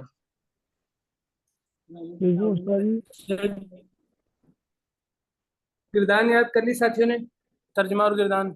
جی سر، ترجمہ نہیں یاد کیا، گردان یاد ہے۔ چلیں ترجمہ بھی ساتھ یاد کر لیجیے گا۔ اب فائدے کی طرف آ جائیں۔ فائدہ کیا کہہ رہے ہیں مصنف رحمۃ اللہ علیہ؟ کہہ رہے ہیں ماضی کے صیغہ واحد مذکر غائب کے آخر میں، اب دیکھیں آپ اپنے پاس اگر کتاب موجود ہے تو کتاب کھول لیں اور اس گردان کو دیکھتے رہیں اپنی کتاب میں۔ میں یہاں سے آپ کو فائدہ بتاتا ہوں۔ کہہ رہے ہیں ماضی کے صیغے واحد مذکر غائب، پہلا جو صیغہ اسی سے 14 صیغے بنیں گے، ٹھیک ہو گیا؟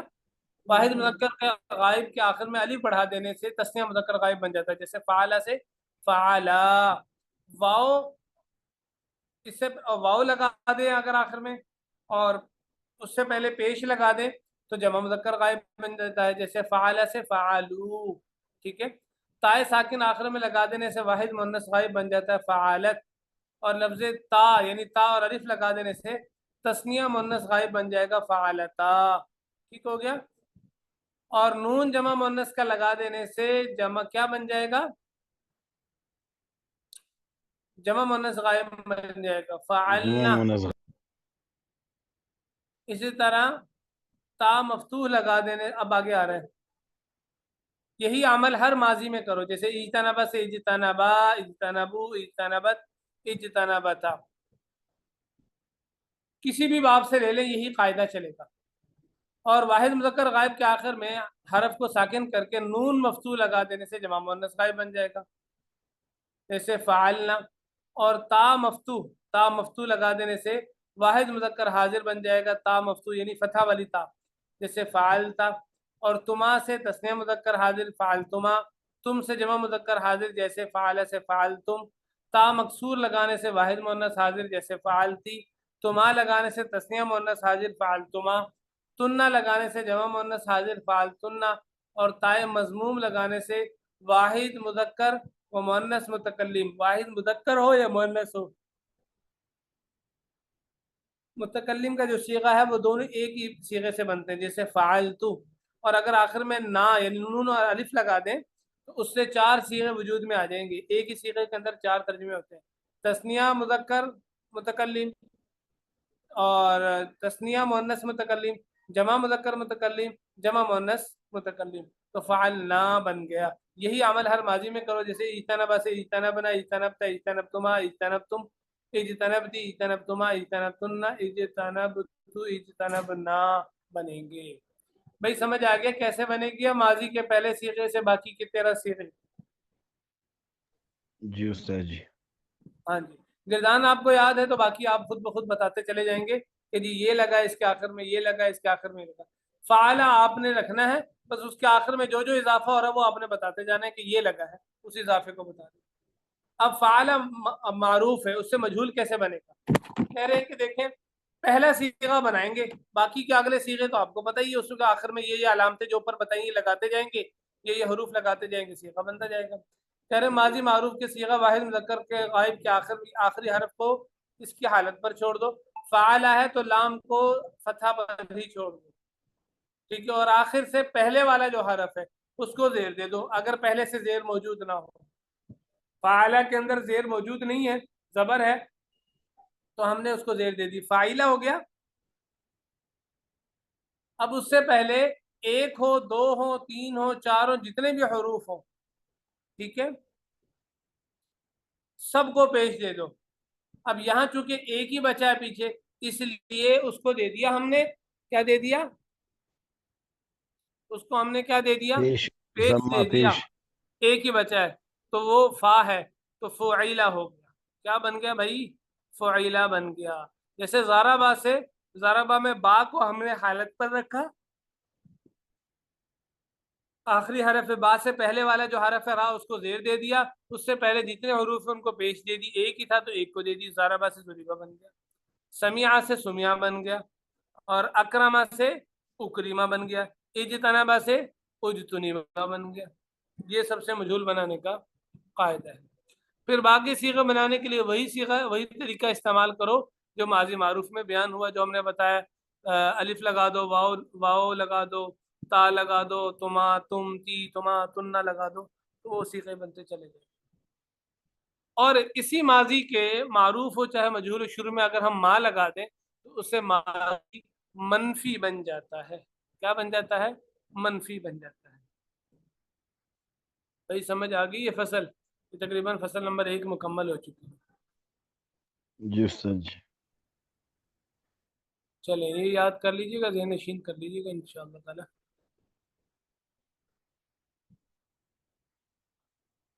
تابع اور متبوع کی بات چل رہی تھی، ترکیب ہم نے 4 پڑھ لی تھی، 5ویں ترکیب سنیے گا، کس کی ہے 5ویں ترکیب؟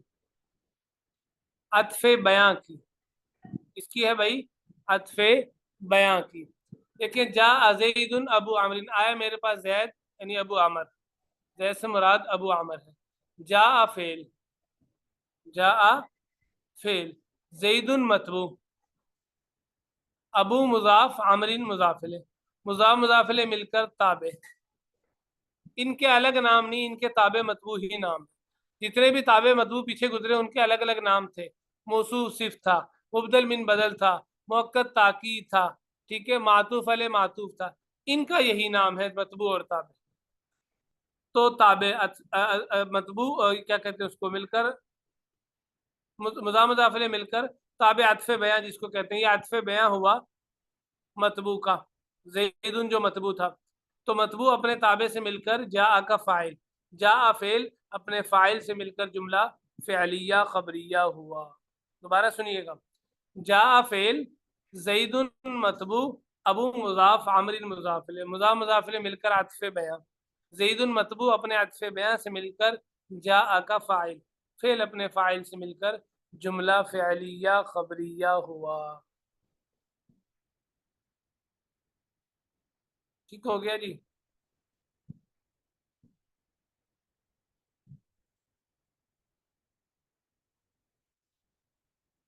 عوامل کی دو قسمیں ہیں. عوامل کی کتنی قسمیں بھائی؟ دو.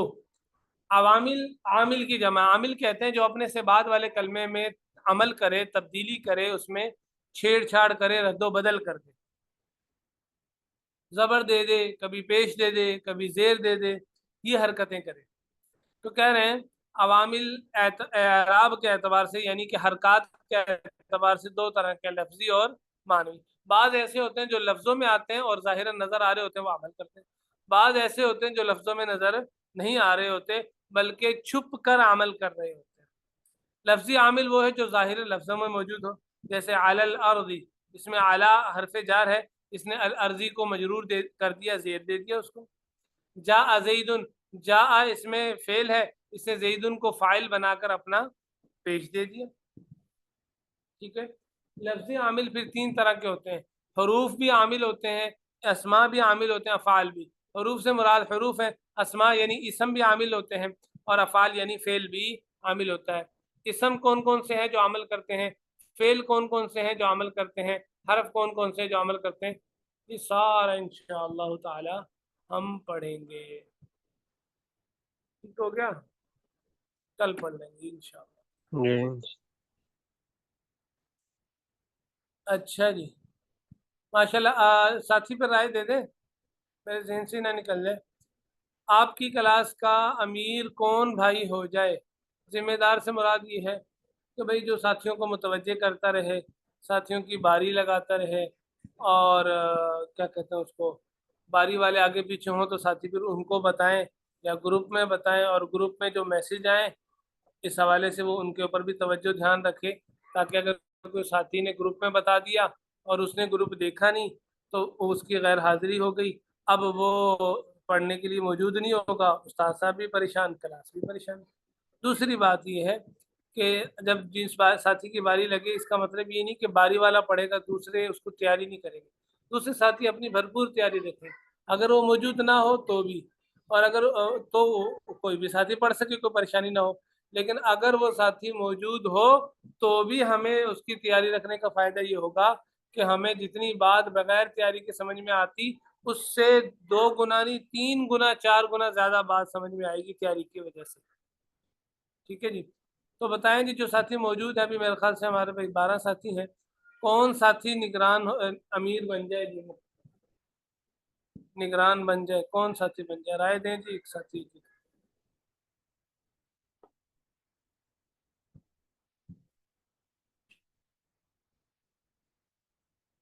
جی بھائی افضال بھائی بتائیں جی.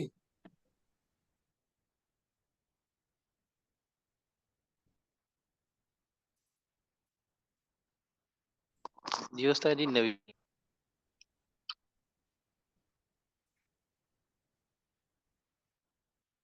اچھا چلیں گروپ میں دے دیجیے گا، میرے خیال سے اور بھی ساتھی موجود ہوں گے. میں انشاءاللہ آج یہ سوال بھیجتا ہوں. ٹھیک ہو گیا؟ جی سر جی.